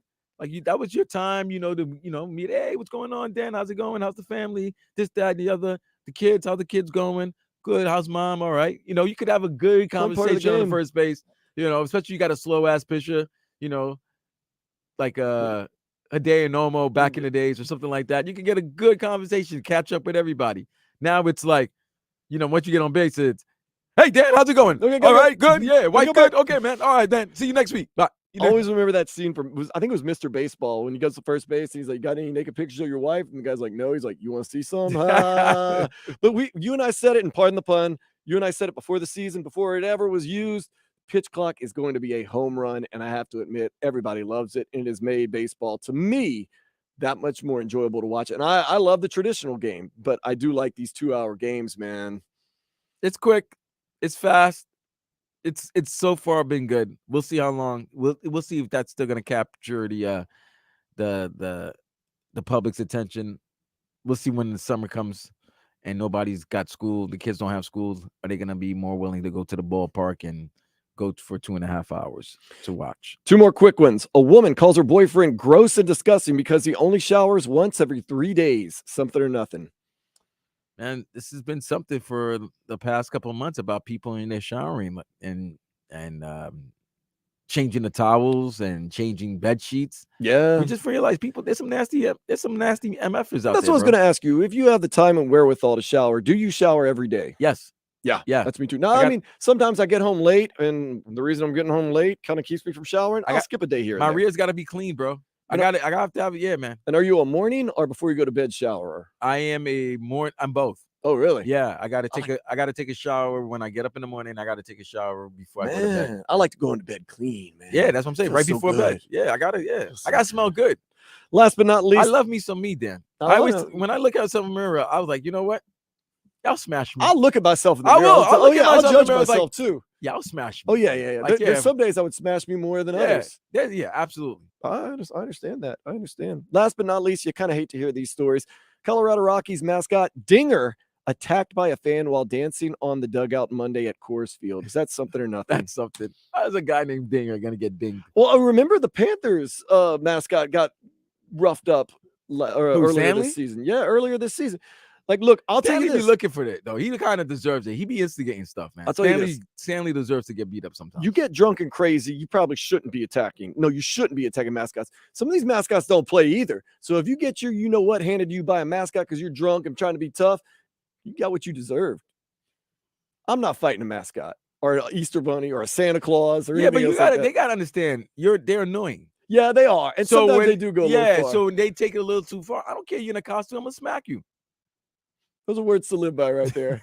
I don't care if you're in a costume, I'm gonna smack you. That right there is something. That was something or nothing. Come back with headlines here on Sports Day 560 WQAM.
One more hour today. You get 4 hours and 15 minutes of Vlad and I tomorrow. Get you ready for the Heat and Bucks, noon to 4:15 Eastern time. I got to say Eastern time because I know we got a lot of people that watch us and listen to us on the Odyssey app, YouTube Live, Twitch, all across the country. So it's Eastern time.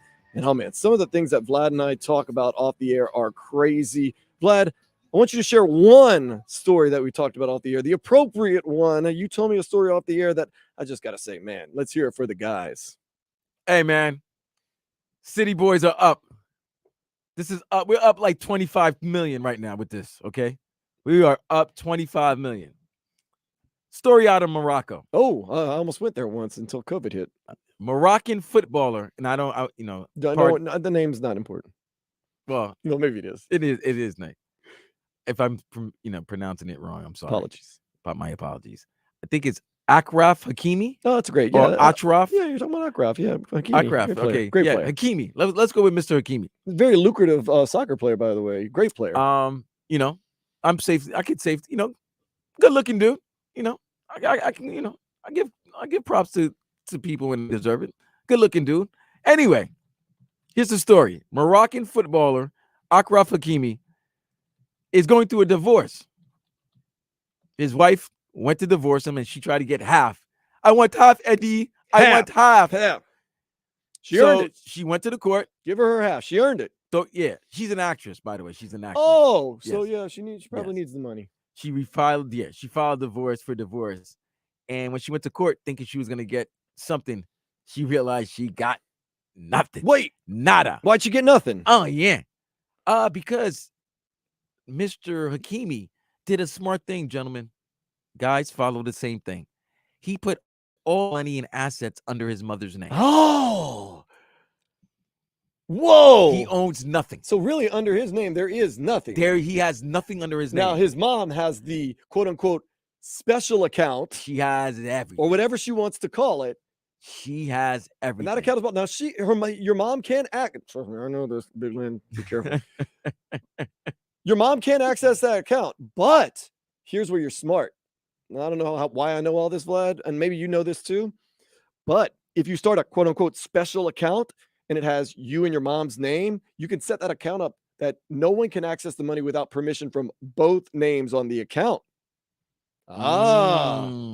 So you and your mom better get to eye, because now if she tries to pull some money out, that's your money. Yo, mama, no. You need a little bit of money, okay, but but at the same time, if I want to pull money out and Big Lynn's like, no, she can block that. But who do you trust more, your soon-to-be ex-wife or your mom? You know what I mean? Or your best friend or whoever you do that. So she got.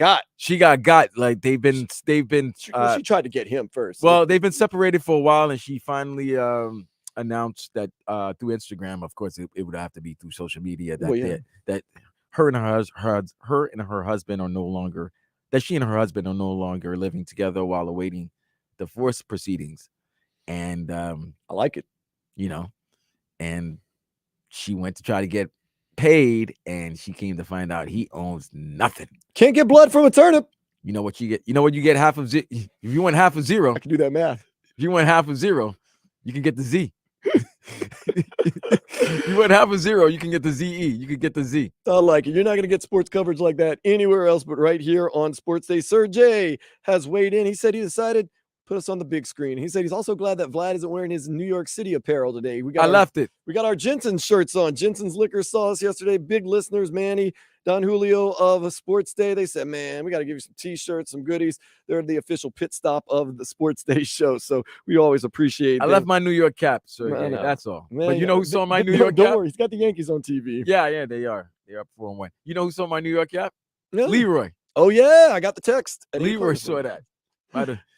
Very strange to run into Leroy at the Hard Rock. That is very interesting right there. I don't know how I'd feel about running into coworkers at the Hard Rock, but that's okay. Hey, you're doing your thing. Let's get to the headlines real quick. Max Strus hit a clutch 3, and Jimmy Butler scored 31 as the Heat defeated the Bulls 102-91. Miami will face top seed in the East, Milwaukee, in the first round of the playoffs. Game 1 tips tomorrow at 5:30. Can't wait. We're going to be there. Can the Heat come out and punch him in the mouth? I would not bet on that. You got to do more than punch him in the mouth.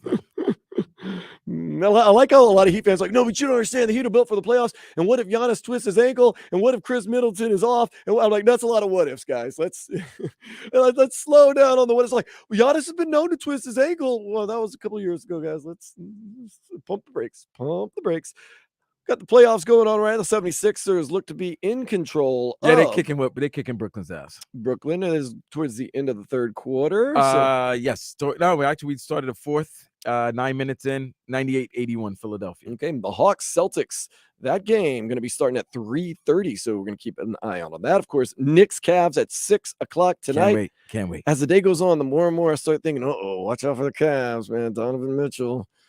I'm crushing. We crushing spiders. Okay, I got your back, man. I still barely got the Knicks in that one. And then Warriors Kings at 8:30 as the day goes on. That's gonna be good. My Kings, they're gonna show you in the playoffs is waning a little bit, but still, I'm still holding on to the Kings just a little bit tonight.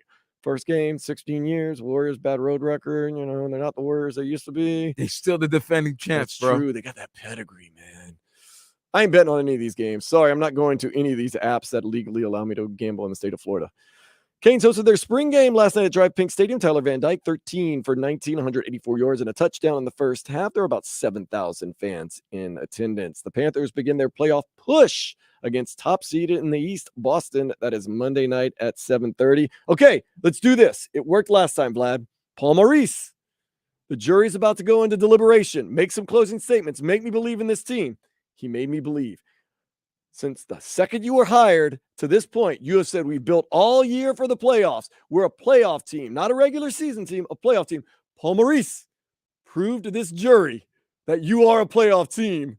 Go out there and put some hurting on Boston Bruins. I'm not saying win the series. I'm saying put a hurting on them. And I'm not talking about just fist fights. I'm talking about some wins. Oh, you're going to put a hurting on them? Wait. Win 3 games. Jump them? You're going to jump them? Take it to a 7-game series. Listen, the Panthers if they take the Bruins to a 7-game I'll series, say, yeah, okay. I think that's you know what? I give Paul Maurice another year. I wouldn't be upset with this season. I would say, you know what, this season, even though it started off bad, but it ended better. It ended off strong. It started bad, ended better. So I wouldn't be upset with that, especially if you give them a 7-game series, because it might be at that time, if you look at it, if Boston wins the Stanley Cup, you can go back and say, damn, the only team that really contended against them were the Panthers. Yeah, I don't know. We lost, but that's not going to happen times, and we know that didn't really make us feel any better. The team went on to win the.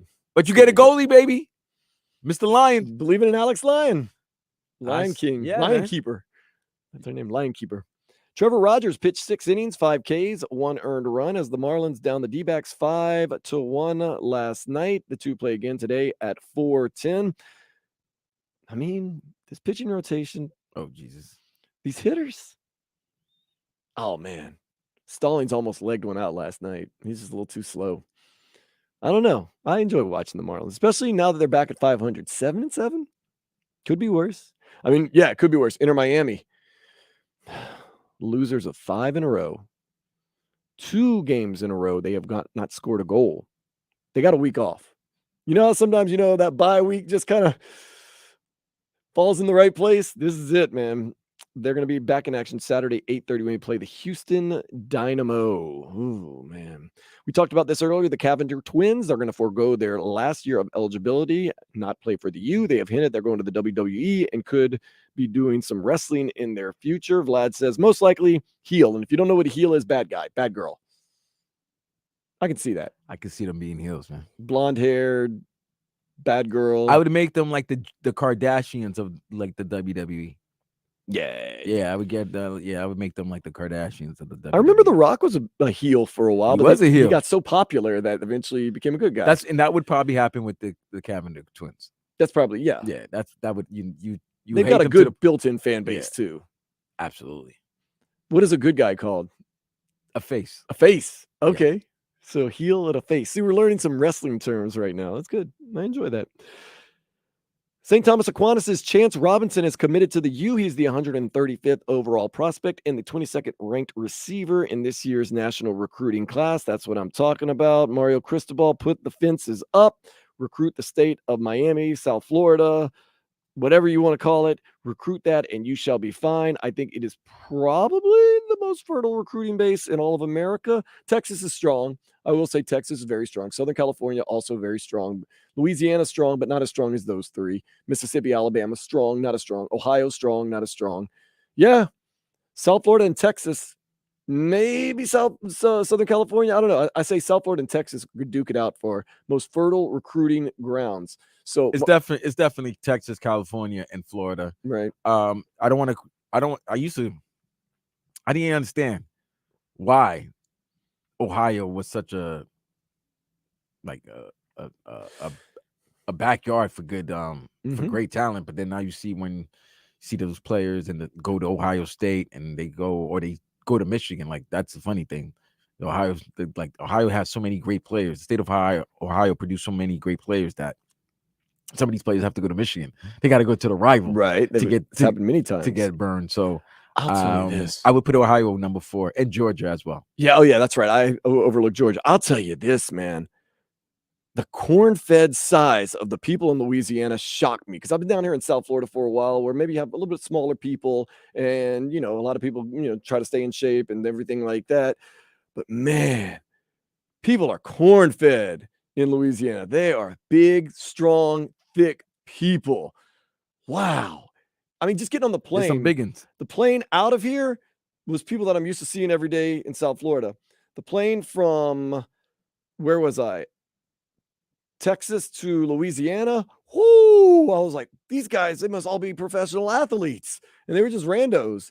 Man, this corn-fedness of some of the people that I saw in Louisiana, are even like a lot of the younger people, man, you can see why they're so good at football, basketball, baseball. Well, that's about all they play there, but you get the point. NFL's Greg Rosenthal has released his NFL GM power rankings. Chris Greer, kind of in the middle, 15th overall. Number 1, Eagles, Howie Roseman. Number 2, Casey's Brett Veach. And number 3, the Bengals, Duke Tobin. Of course, if he can work out a deal where Joe Burrow gives a little hometown deal so he can keep some talent around him, he might jump up to number 2 or number 1 right there. Old Duke Tobin.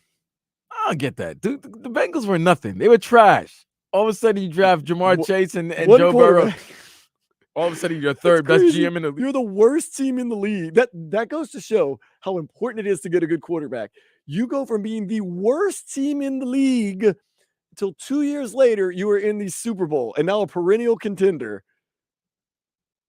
Worst team in the league. Number 1 overall pick.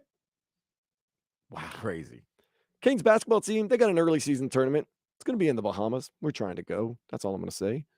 After opening the season with a record-tying 13-0 record, the Rays, they lost their first game of the season last night, 6-3 to the Toronto Blue Jays. Vlad and I both very happy about that. Yes. Damn Rays. Speaking of being happy, let's one more time today take a step into the day spa. Police are investigating the robbery of a Philadelphia 18-wheeler containing $750,000 worth of dimes. Yes, I saw that. What do you do with that, man? First of all, where do you store it? You're going to the coin store. I'm going to Walmart. There's going to be some red flags. I'm going to many different Walmarts. Red flags. No red flags. Guy comes to your store. Yeah, I need to buy that sofa set. That no. I'm gonna take the coins. I'm gonna exchange it for money. Yeah, but you can put out an APB on that one, man. Nah, ain't no APB these days. Nah. I'm just trying to trade people on the street corner. Yo, dude, I got $10 in dimes. Can I get like 7, greenbacks in return? You make a little money. I'm making. We all need change. That's true, man. I am known for carrying change. Do you carry change? In my car. Yeah, I don't carry it in my pocket. Oh, okay, yeah. I don't have cell phones anymore, beepers, But yeah, I do it in my car, and I try to pay an exact change as much as possible. So I try to keep like a stack of ones, like I'm a stripper, and then change. So if it's like $4.23, I'm like, gotcha. Boom. Give me my receipt. I'm out. Everybody wins. But yeah, so. Wow, that's a lot of dimes. That's a lot of dimes. I mean, you can do the math, but you don't need to do the math. That's a lot of dimes, man. Woo. That right there is also happy endings for everyone. ESPN has released a list of the top 25 NBA players. Some Heat made the list. We're going to take a look at it and decide whether it is a worthy list or if it's just total trash. Next, here on Sports Day 560 WQAM. Breaking news from AM 560 Sports.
Oh, sports day. No one ever said we're not listening. We have a texter. 954. Play some reggae, Dan Day. One Love. I said Vlad controls the music. That's on him. And lo and behold, look at this. Vlad's playing that good reggae music. Oh, Bob Marley. Three Little Birds. I don't want to hear anybody saying, "Oh no, it's called Everything's Gonna Be All Right." No, it's called Three Little Birds. My favorite. I remember everybody's favorite. Well, that and Redemption Song. Of course. Redemption Song is my other favorite. favorite. Oh man, that's a jam. It makes me want to sit back, drink some Prestige beer, maybe some Red Stripe. But if I had the choice, you could drink if I Red had the Stripe. choice, man. If you come up to me like, "Yo, you want Prestige or Red Stripe?" We're going Prestige. Well, yeah. I mean, we're Come on. Creole, you know. Yeah. But I mean, Prestige. But I'm is better. definitely drinking some Red Man, Stripe. now you got me. Now, of course, if you're watching at home, or you can even check us out on YouTube Live or the Twitch page. Jensen's Liquor Store, right around the corner from the radio station here, 79th and North Miami Avenue. Gave Vlad and I some shirts because they said, "Man, we just love you guys. You guys are so great." Now I'm gonna go get a Prestige when I get off, or a couple Prestiges, because I want to listen to some reggae music, enjoy it. But I can buy singles, so I might buy like 2 or 3 Prestiges and one Red Stripe, just to kind of give me that Jamaican vibe. So Red Stripe. Red Stripe, man. Red Stripe tastes totally different in Jamaica. Not totally different, but very different in Jamaica than it does here in the United States. Different water. It's made for the water there. I'm sure Prestige tastes different in Haiti. Although I don't know if it may not be made in Haiti anymore. I don't think a lot of those beers Because are when made they had that actually in the earthquake, countries. they had to move it out. I was reading Yes. an article on the beer bottle. Doing some really important reading and studying, but I think the earthquake for a while, but maybe be back. But yeah, man, that Prestige Haitian beer is so good, man. Jensen's, Don Julio, Manny, I'm on my way almost. And then next week, Vlad, you and I haven't actually, of all the things we talked about off the air, we have not talked about if we have plans for next Saturday, because if maybe we get off Saturday at 4 and have nothing to do, we might have to do a little field trip, but that's how life goes. So at Dan Day Radio and at Vlad 2078. Oh, Dan, by the way, Cocaine Bear is on Peacock now. Oh, now I got something to do tonight. Finally. Thank goodness. Oh, man. 2023, an interesting year in the NBA. As always, ESPN has ranked its top 25 players. Vlad and I are going to kind of go through it, kind of see if we like it or don't like it, if we think it's justified or not justified. This one, right off the bat, surprised me. Tied for 25th. Jaren Jackson Jr. of the Memphis Grizzlies and Darius Garland of the Cleveland Cavaliers. Vlad, I don't get that one. What do you mean? I'm not a huge fan. I mean, when I say Not a huge fan of either? Jaren Jackson Jr. is a good player. Is he a top 25 player in the league? I mean, a lot of people love the fact that he's a two-way player. I mean, 18 points, yeah, break 7 down. rebounds, 3 blocks a game. That's good. He's a front runner for a defensive player of the year. Maybe that helps out. Okay. But Still, he hardly can stay in the game. He's always in foul trouble as well. got that weird looking 3-pointer. Not saying it's not effective. I'm just saying it's a weird looking 3-pointer. Garland, I give credit to. I'll give Garland credit. Yeah, because he was the number 4 pick. And when he was in there with Cleveland, he was sharing the time with Colin Sexton in the beginning, and then they made the trade for Donovan Mitchell, and they have a very good backcourt. I mean, they have an all-star backcourt. He's just a little small for me. Hey, it gets better. Let's take the gloves off right now, Vlad. Bam Adebayo, number 24. See, that's number bad. 23, though. That's bad. Julius Randle. That's bad. Bam should have been. Bam needs to be lower higher than that. No. Well, when I mean lower, you should be like closer to 20. Maybe top. He should be 18. in top 15. He didn't bro. play great last night. Let's not. He get hasn't played great the last 2 games. Yeah. Okay, and it's the sad part about this, and Heat fans, when I say this, you know what I'm talking about. It's crazy how if he plays well, there's a 95% chance the Heat can win. And if he plays bad, there's a 99.9% chance they're about to in the lose. playoffs, I call it the Bam barometer. If Bam's having a good game, it's a Heat win. Bam's having one of those ho-hum games, it's a Heat loss. It's a Bam barometer. Easy to judge if the Heat are going to win or lose a game. But what about Julius Randle at 23? If you have the choice between Bam Adebayo or Julius Randle, at least ESPN is saying take Julius Randle. I was having this discussion with my boys the other day, and I was like, if they did a trade for both former Kentucky players, who would benefit the most? Bam's the number 3 on a championship contending team. Yes. And he's got to be a number 2, while Julius is probably a number 2 on a contending team. But he has to be number 1. But he plays and gets paid like a number 1. I'm taking Bam. Yeah. I do. I agree. I got to take because of the fact that he plays defense. We also have to agree Bam Adebayo and Julius Randle probably should be a little ahead of number 22, Karl Anthony Towns for the Minnesota Timberwolves. Number 22. It's the offensive prowess that he has. I mean, The I don't care. assists. I don't like his face. He just has just a dweeb. He just looks like a dweeb to me, but the guy can play. He has some offensive skills for a big man. A good player, but number 22? Yeah, but he's soft. Number 21, Ice Trey Young coming in at number 21. Hey, man. He does have some bad games. I will say have bad games. He can be inconsistent. I think that's why I would allow this 21 for Trey Young. He might be a coach killer. That's what they But say. that's what they say. But he could play the game, man. He can score. Fraggle Rock can play the game. I mean, 26 points a game, 3 rebounds, and 10 assists, a double-double a game. I don't know. Maybe I'm starting to say maybe higher than 21 because number 20, you're Jalen Brunson of the New York Knicks. That's right, baby. You like him at around number 20? Yes, I actually do. Actually, I think he should be ahead of Anthony Edwards. Oh, see, I was gonna have some contention with that. No. I thought Anthony Edwards is a little better than number 19. I think I'm Ant-Man's number one, not number one fan, but I think he should be higher. I think he should be ahead of Anthony Edwards and James Harden. I will say at 18, James Harden. I think that both Jalen Brunson and Anthony Edwards should be ahead of James Harden. And wait a minute, this is this whole list is don't messed you up. dare. Don't you dare. What has De'Aaron Fox done in the playoffs? Well, I'm saying as a player during the season this year, you know what? It's been great. Guess what? I know what Jalen Brunson did in this season as a player, and I know what he did last season in the playoffs. To the point where Luka's crying, I'm not having fun no more. Well, he's sitting on the bench crying too. Yeah, I'm not having fun. I miss my Jalen. You know I like De'Aaron Fox, and I love De'Aaron Fox too. But I'm just saying, if we're going by stats and what by the eye test and we actually seen, we saw Jalen Brunson help lead a Dallas Mavericks team to a Western Conference final. They were hurting without him this year, and now they're getting fined. They're getting fined for messing up the playing game. Okay. Number 16, Drew Holiday. I think this is a little high for Drew. I think this is perfect for Drew. Okay, I think he's a little better than that. Yeah. Oh, you think he should be a little bit? I think he should be a little. Okay. It's hard to say lower or higher. I think he should be closer to number 1. I don't know if he should be clear. No. Calm down. Let's calm down. Let's stop now. Let's calm down. No, I'm just saying. Drew is great, but he's not anywhere near number 1. Okay. His teammate. When I say closer to number 1, closer than 16. Maybe closer to top 10. Right. Okay, maybe at 13 or 12 or something. You know what? I would say this. Drew should be ahead of Domantas Sabonis at number 15. Yes. Yeah, and then Domantas Sabonis, a good player. I think 15 is a little too high for him. He should be a little further back. Now, this one's interesting. At number 14, Jaylen Brown. I dig it.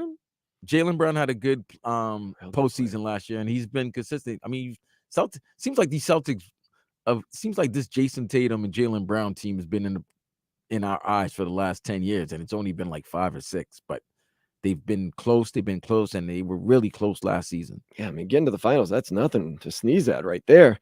Now, number 13, here it is. Disrespect. Jimmy Buckets. Jimmy Biscayne. Jimmy Butler. Disrespect. Number 13. 13th best player in the league. Disrespect.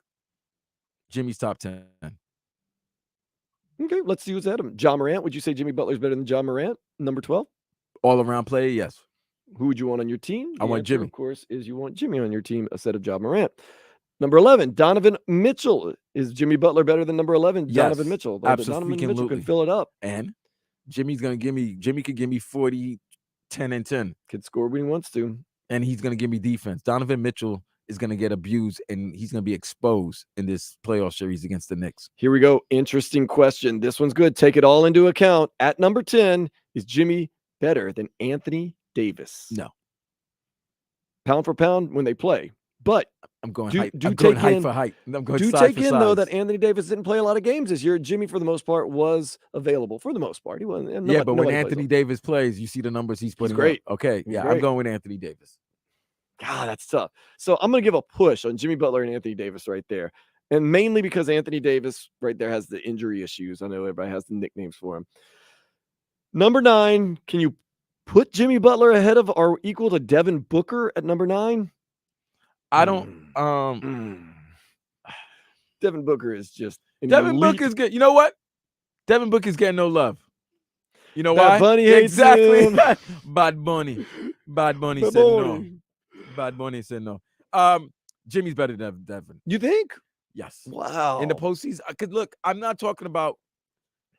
We're talking about just this season, the power rankings. I'm not the power, but I'm talking about the season. If Devin Booker was banged up too, you know. Yeah. Oh yeah. Absolutely. So, and I really haven't seen him do anything in the playoffs.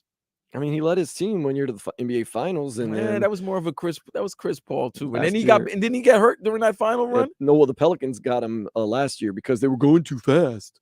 That was about the cheapest thing I ever heard. He pulled his hamstring, and they said, well, the Pelicans, if they wouldn't have been playing so fast, he wouldn't have gotten hurt. What? Devin Booker. Okay, so now at number 8, and to me, this is kind of a low ranking, LeBron James, 8th best player in the NBA. No way. He's not the 8th best player. He's not the 8th best player. He's way better than that. He's not the 8th best player in the NBA. He's way better than that. I'm taking LeBron over. It's kind of difficult. When Well, you take him over number 7, Kawhi Leonard. Yeah. I mean, and Kawhi actually, a lot of people are like, I haven't seen him play in years. He actually played a decent amount of games this year. Every time I saw the Clippers he on, played he was games. playing. I don't know if he played a decent amount of games, but he played games. But if you're looking at this list, and everybody, you can see this list on ESPN.com. If you look at the list, they're talking about this season and the career and playoffs and their preseason rank and their championship. So you're putting everything into account. You're putting everything together. So you're also looking at their what they've done in the past. So if you're also taking what they've done in the past, then there's a lot of these guys that should be lower. They got longer careers, though, man. But I'm just saying, if you're taking everything into account, LeBron has to be top 5. Then he has to be way up there. Yeah, he has to be top 5. So because number 6, you got Jason Tatum. I can ride with that. Yeah, I can ride with that Tatum is the top. He's a top 6 player. The reason I can ride with is the guys that are ahead of him. Number 5, Nikola Jokic. Nikola Jokic to me is a top 5 player. He's he's a starter. What's he done in the playoffs, bro? He's a starter on every team. What's he done in the playoffs? We'll see this year. Okay. This is the year that he needs to prove things. All right. And then you got number 4, Steph Curry. Steph is great. Can't argue with Steph at number 4. Joel Embiid, number 3. Joel Embiid's regular season's been great. He's His had a great one. postseason has been questionable. Not even questionable, bad. You know, I mean, I don't want to see him cry again. That was a nasty cry when he lost to Toronto. Number 2, Kevin Durant. Yeah.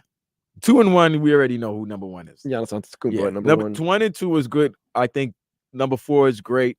Where they have Steph. I might have moved LeBron to 5 and put Jokic at 7 and then Kawhi at 8. So realistically, I would put Jimmy Butler. I'm definitely putting Jimmy at top 10. He's a top 10. 9 or 10. Yeah. That's where I put him at, 9 or 10. Because I've seen what Jimmy's done in the playoffs, man. And what he can do when he wants to.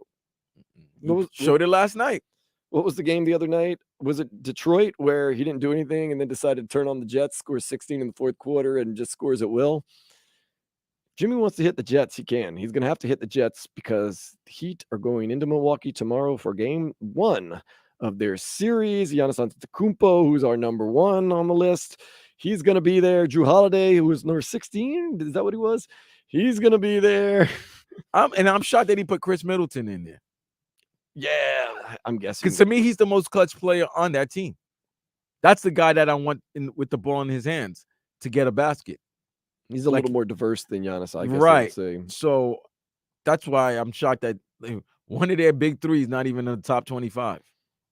Hey, and he might be the most clutch player that they have. Milwaukee's a scary team, bro. It's a scary team. I don't trust their coach, though.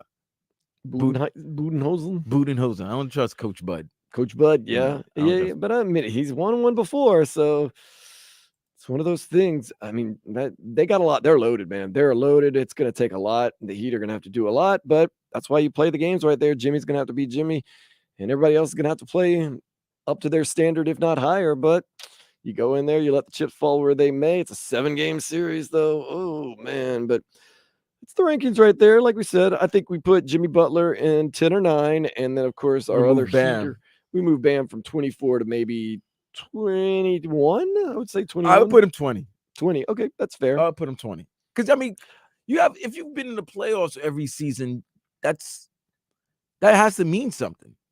Could even maybe jump him up to 18th. James Harden, Anthony Edwards. I kind of know what you already know what you're gonna get from James Harden.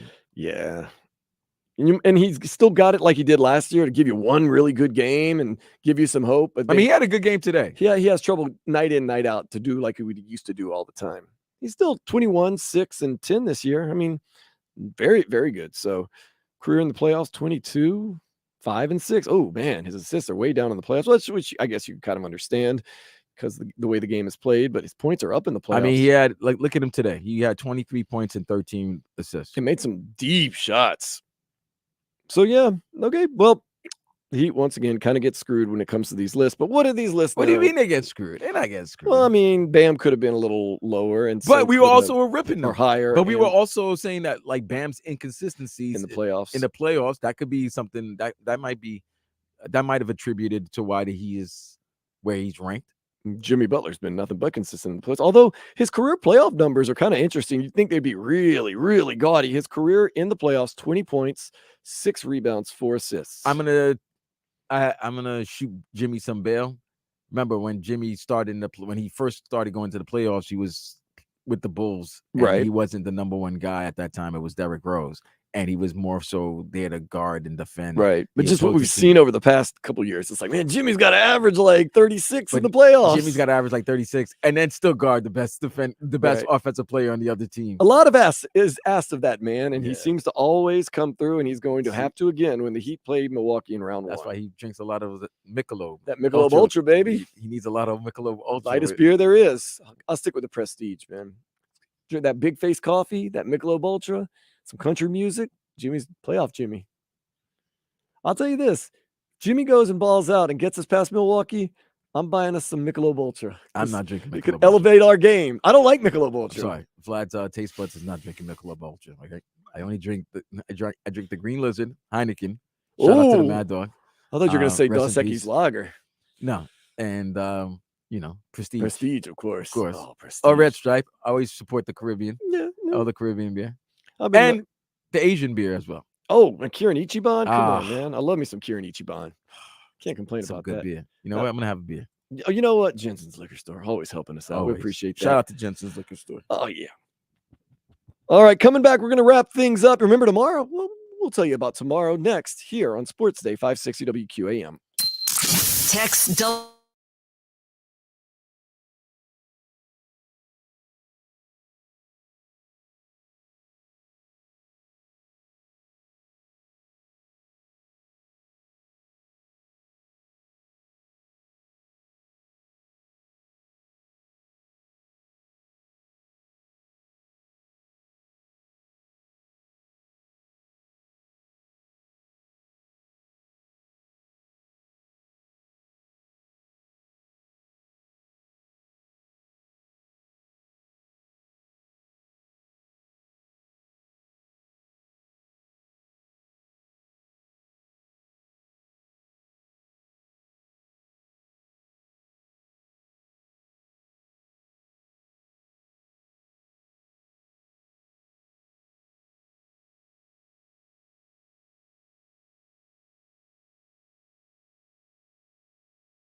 This is a story about control.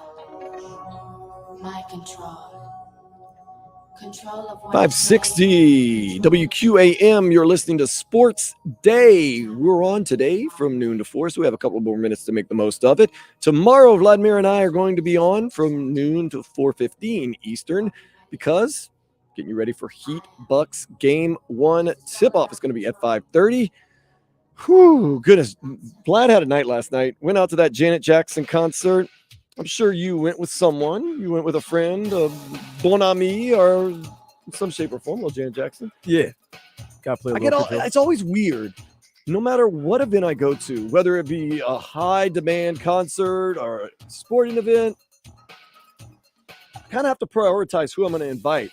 Because sometimes my number one, whether it be a guy friend or a bon ami or a paramour, sometimes they get a kind of little wishy-washy. So I have to make a list of priority and who I'm going to ask. Do you ever do that, Vlad? Or is that one of those things you just have someone that's just ride or die? They'll go to anything, they'll concert, they'll hang out, they'll do everything. So it all depends. If it's your boy, right? Your guy is usually right. I got my boy Miguel. That's my ride or die. So, but he's a father now. He's married. Yep. So although you might put him at number one, you also but I gotta look. You gotta put my nephew's important. So my nephew needs his father. So you know what I mean. So he's gotta, if he can go out, he can. But I got a homegirl.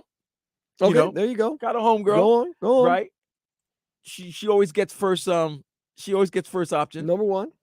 But me, I'm from the old school, bro. I always gotta have I got a bullpen. Yeah, you ain't gonna eat those. No, I'm not eating anything. Listen, man, I learned at a young age.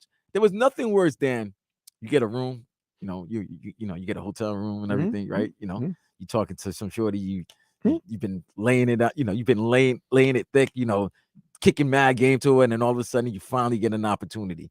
So you get a room, you get the drinks and everything, and then now you're waiting.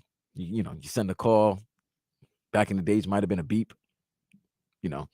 And then all of a sudden 30 minutes go by, 45 minutes go by, an hour go by, and you're already drinking. You already drank half of that Henny bottle already, and you realizing, oh man, you might get played. That's when you have to pull. You got to go to the bullpen. And what I'm doing, ladies and gentlemen, I am tapping my arm as if a manager calling for a reliever. You got to go to the bullpen. You got to go to the bullpen. You better. There's always somebody, a significant person that's a spot starter. Somebody you can always call. Some people call it, the slump buster. If you got to get the slump buster to come in for a quick 3 innings, do that. You always have to have a bullpen. You have to have a starting pitcher.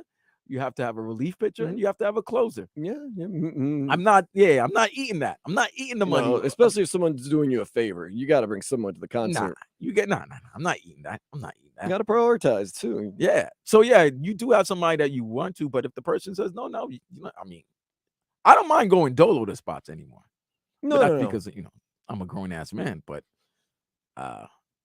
you do want to enjoy these type of events with somebody else. Yeah, especially if someone's doing you a big favor, like someone got you tickets and you have two, you don't want to possibly see them there and they're like, oh, you came by yourself, I went to the trouble to get you 2 tickets and you just gonna eat a ticket. You say no. So you got to prioritize. And what I would do is float out, to the 2, 3 priority, 2, 3, 4, be like, I might have tickets, I don't know. And then if your priority 1 starts dilly-dallying, you're like, I need to know. Yeah, I need to know. No, that's what I'm saying, man. It's not rude, bro. It's not rude. There was some. Listen, man. I think every guy can tell you. Back in the day, there was some nights where they got a room, they got a spot. They thinking shorty's coming over. The girl's gonna come over, and then you get nothing. You don't get a call till like 2.5 hours. Oh, I overslept. Nah, man. I drank that bottle already. I don't believe that. I rented that room. I don't believe it. Those flowers are wilting. Yeah, that's true, man. You do all these things and it's just for nothing. Oh, so yeah, prioritize. Keep that list. Go through the list. Gotta have a number 1 starter. Gotta have a number 1, of course. But you gotta have a spot starter in case that number 1 can't come through. And then you have to have middle relief. And there's always a closer. Yep, there you go. And always have a slump buster. Sometimes you just got to bust that slump. So there you go right there. 76ers, they handled, as we predicted, the Brooklyn Nets 121-101. We've got Atlanta and Boston playing right now. I said Atlanta might come out and punch them in the mouth. So far, not so much. Boston's up 8-6. So it's not like Atlanta opens up on like a 12-0 or 14-0 run. So we'll see how that goes. Of course, that's not the end of the playoffs. You got tons of playoff basketball. It's a beautiful time of the year. Every day for the next couple of days, you just got game after game after game. You get the Knicks and the Cavs at 6 o'clock. Vlad, you still real confident in your Knicks tonight? I'm confident.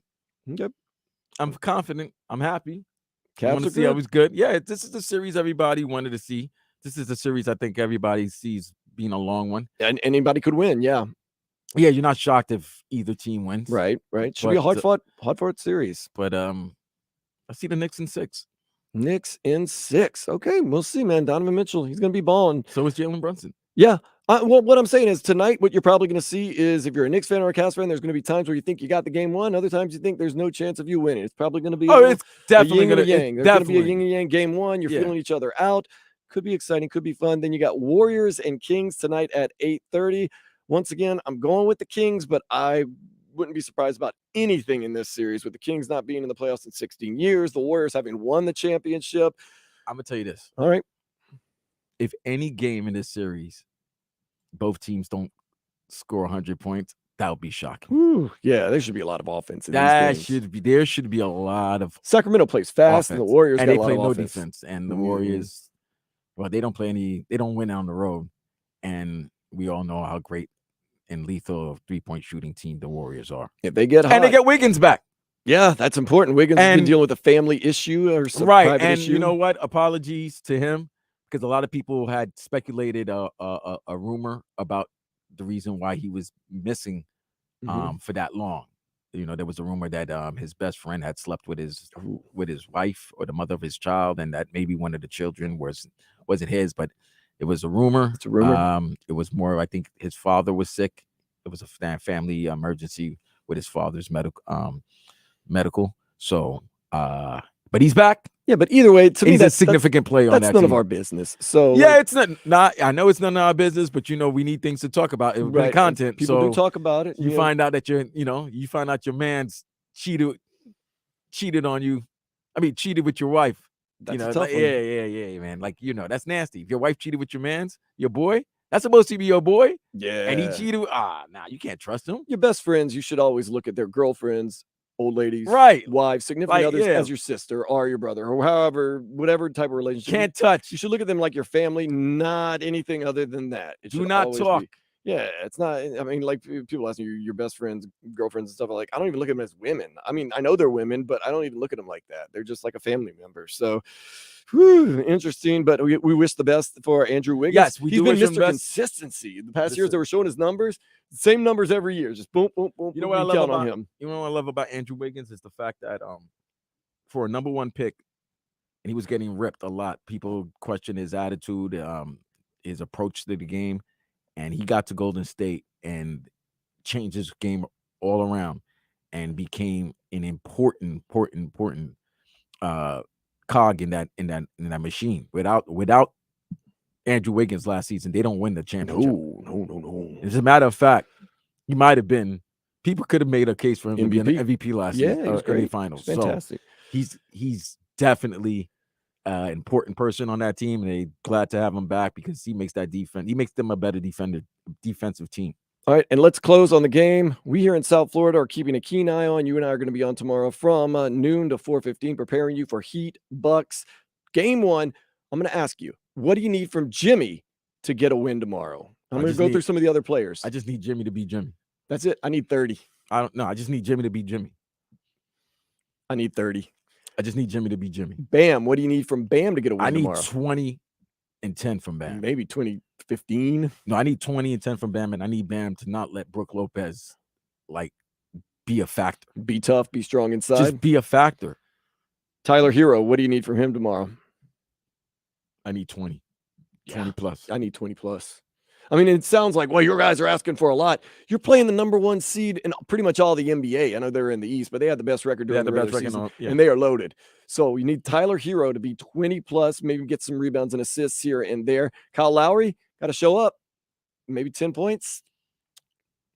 What did he give you last night? Kyle Lowry last night. He had a knee injury, or he had a tweaked knee, so he didn't play as much as he normally possibly would have. So, let's see. Kyle Lowry, 20 minutes, 5 points, 4 assists. I'm sorry, 1 assist. I'm sorry. Yeah, I need a little bit more. I need I need like 10 to 15 points from Kyle Lowry, And like 2 charges. I need him to take 2 charges. And Max Strus gave you 31 last night. I know you can't ask for Max you to give can't count on 31 every night, Strus, man. but I'm expecting Strus. you need clutch shots, you need big shots, you need big moments from Max. You need some points, but you need him to make. I need Kevin Love to step up and do something. Yeah, I told you guys last night, 11 minutes, 9 points. So yeah, but he can't play 11 minutes, man.